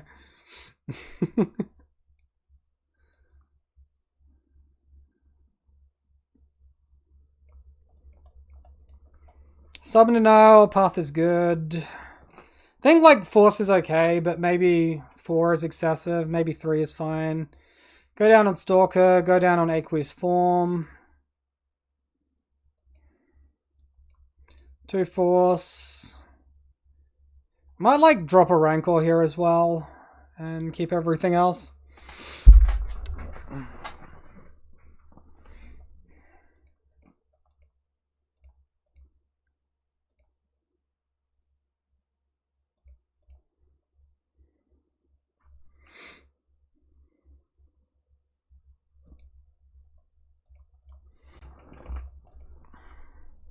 Like we draw a white mana and we probably win. I'll keep. As long as they're not doing anything wacky like deflecting palm.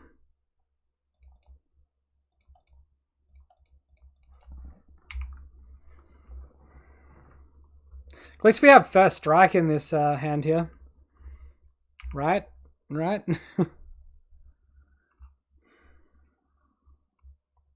Scout. Alright, show me land. Thank you. Dryad Arbor. Yeah, not the land we're looking for, but I'll take it.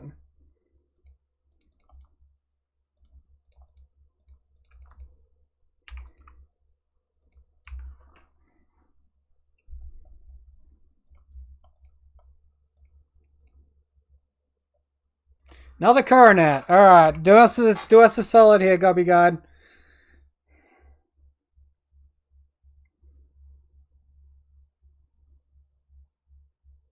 Motherfucker.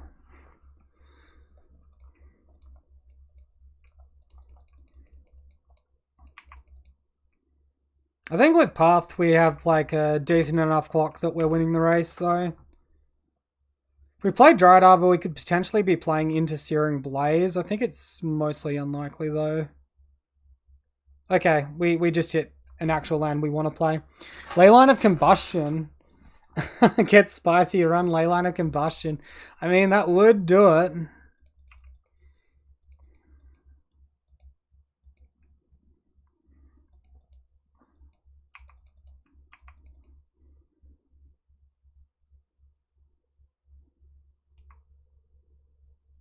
Ethereal Armor on top.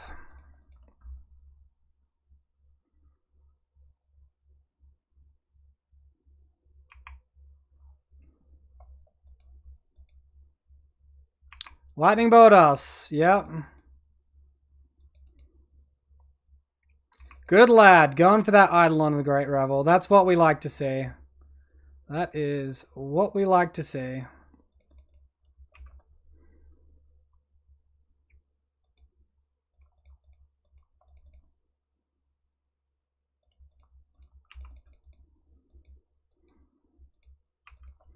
Attack, gain all the life.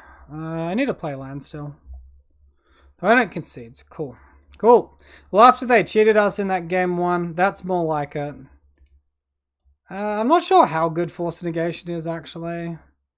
We could get rewarded by bringing in Deafening Silence here post-board. Probably not.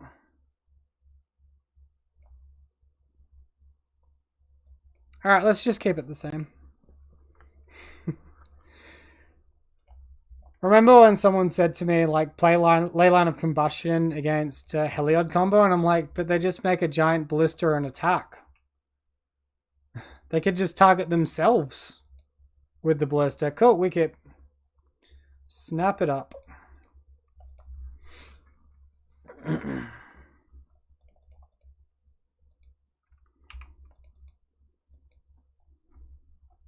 So here I'll probably go a little bit defensive.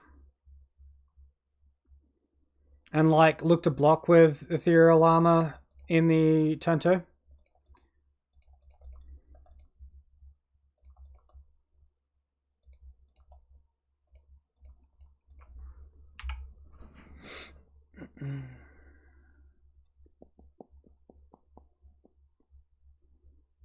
Alright, no Eidolon of the Great Revel, that is good news.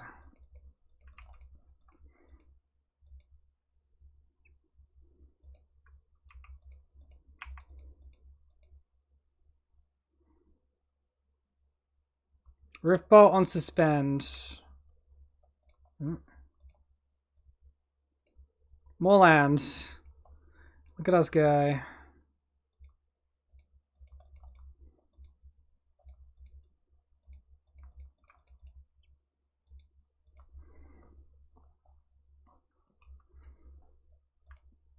I think we attack. If they hit the second creature now, it's going to be unfortunate, but I'm just going to let that one happen.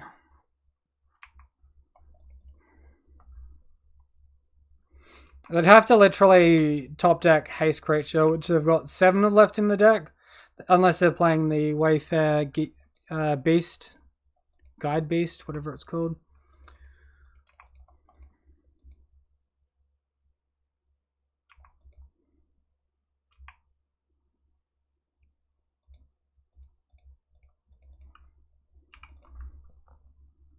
Kill it.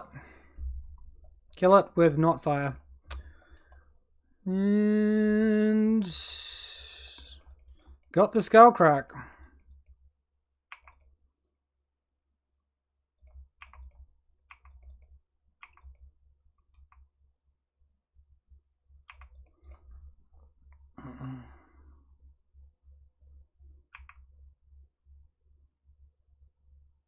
Just be lightning helix. He's got the skull crack. Yikes.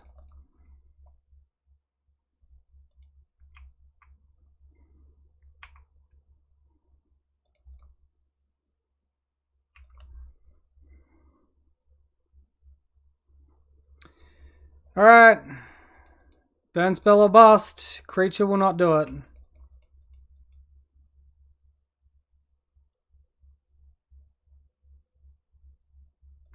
Cool.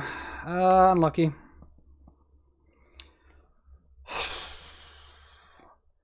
We couldn't have played that one any different.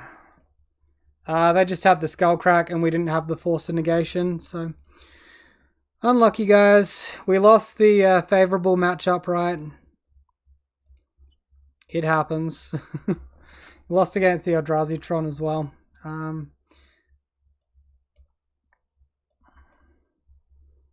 Yeah, I'm still just like really happy with this main deck. I don't think we need to change this at all. I just realized I didn't update my deck list for anyone watching on Twitch for the second leg. Sorry about that. Got sort of carried away here. I do think I need to hone in on the sideboard a little bit more. Maybe suppression field's where we want to be.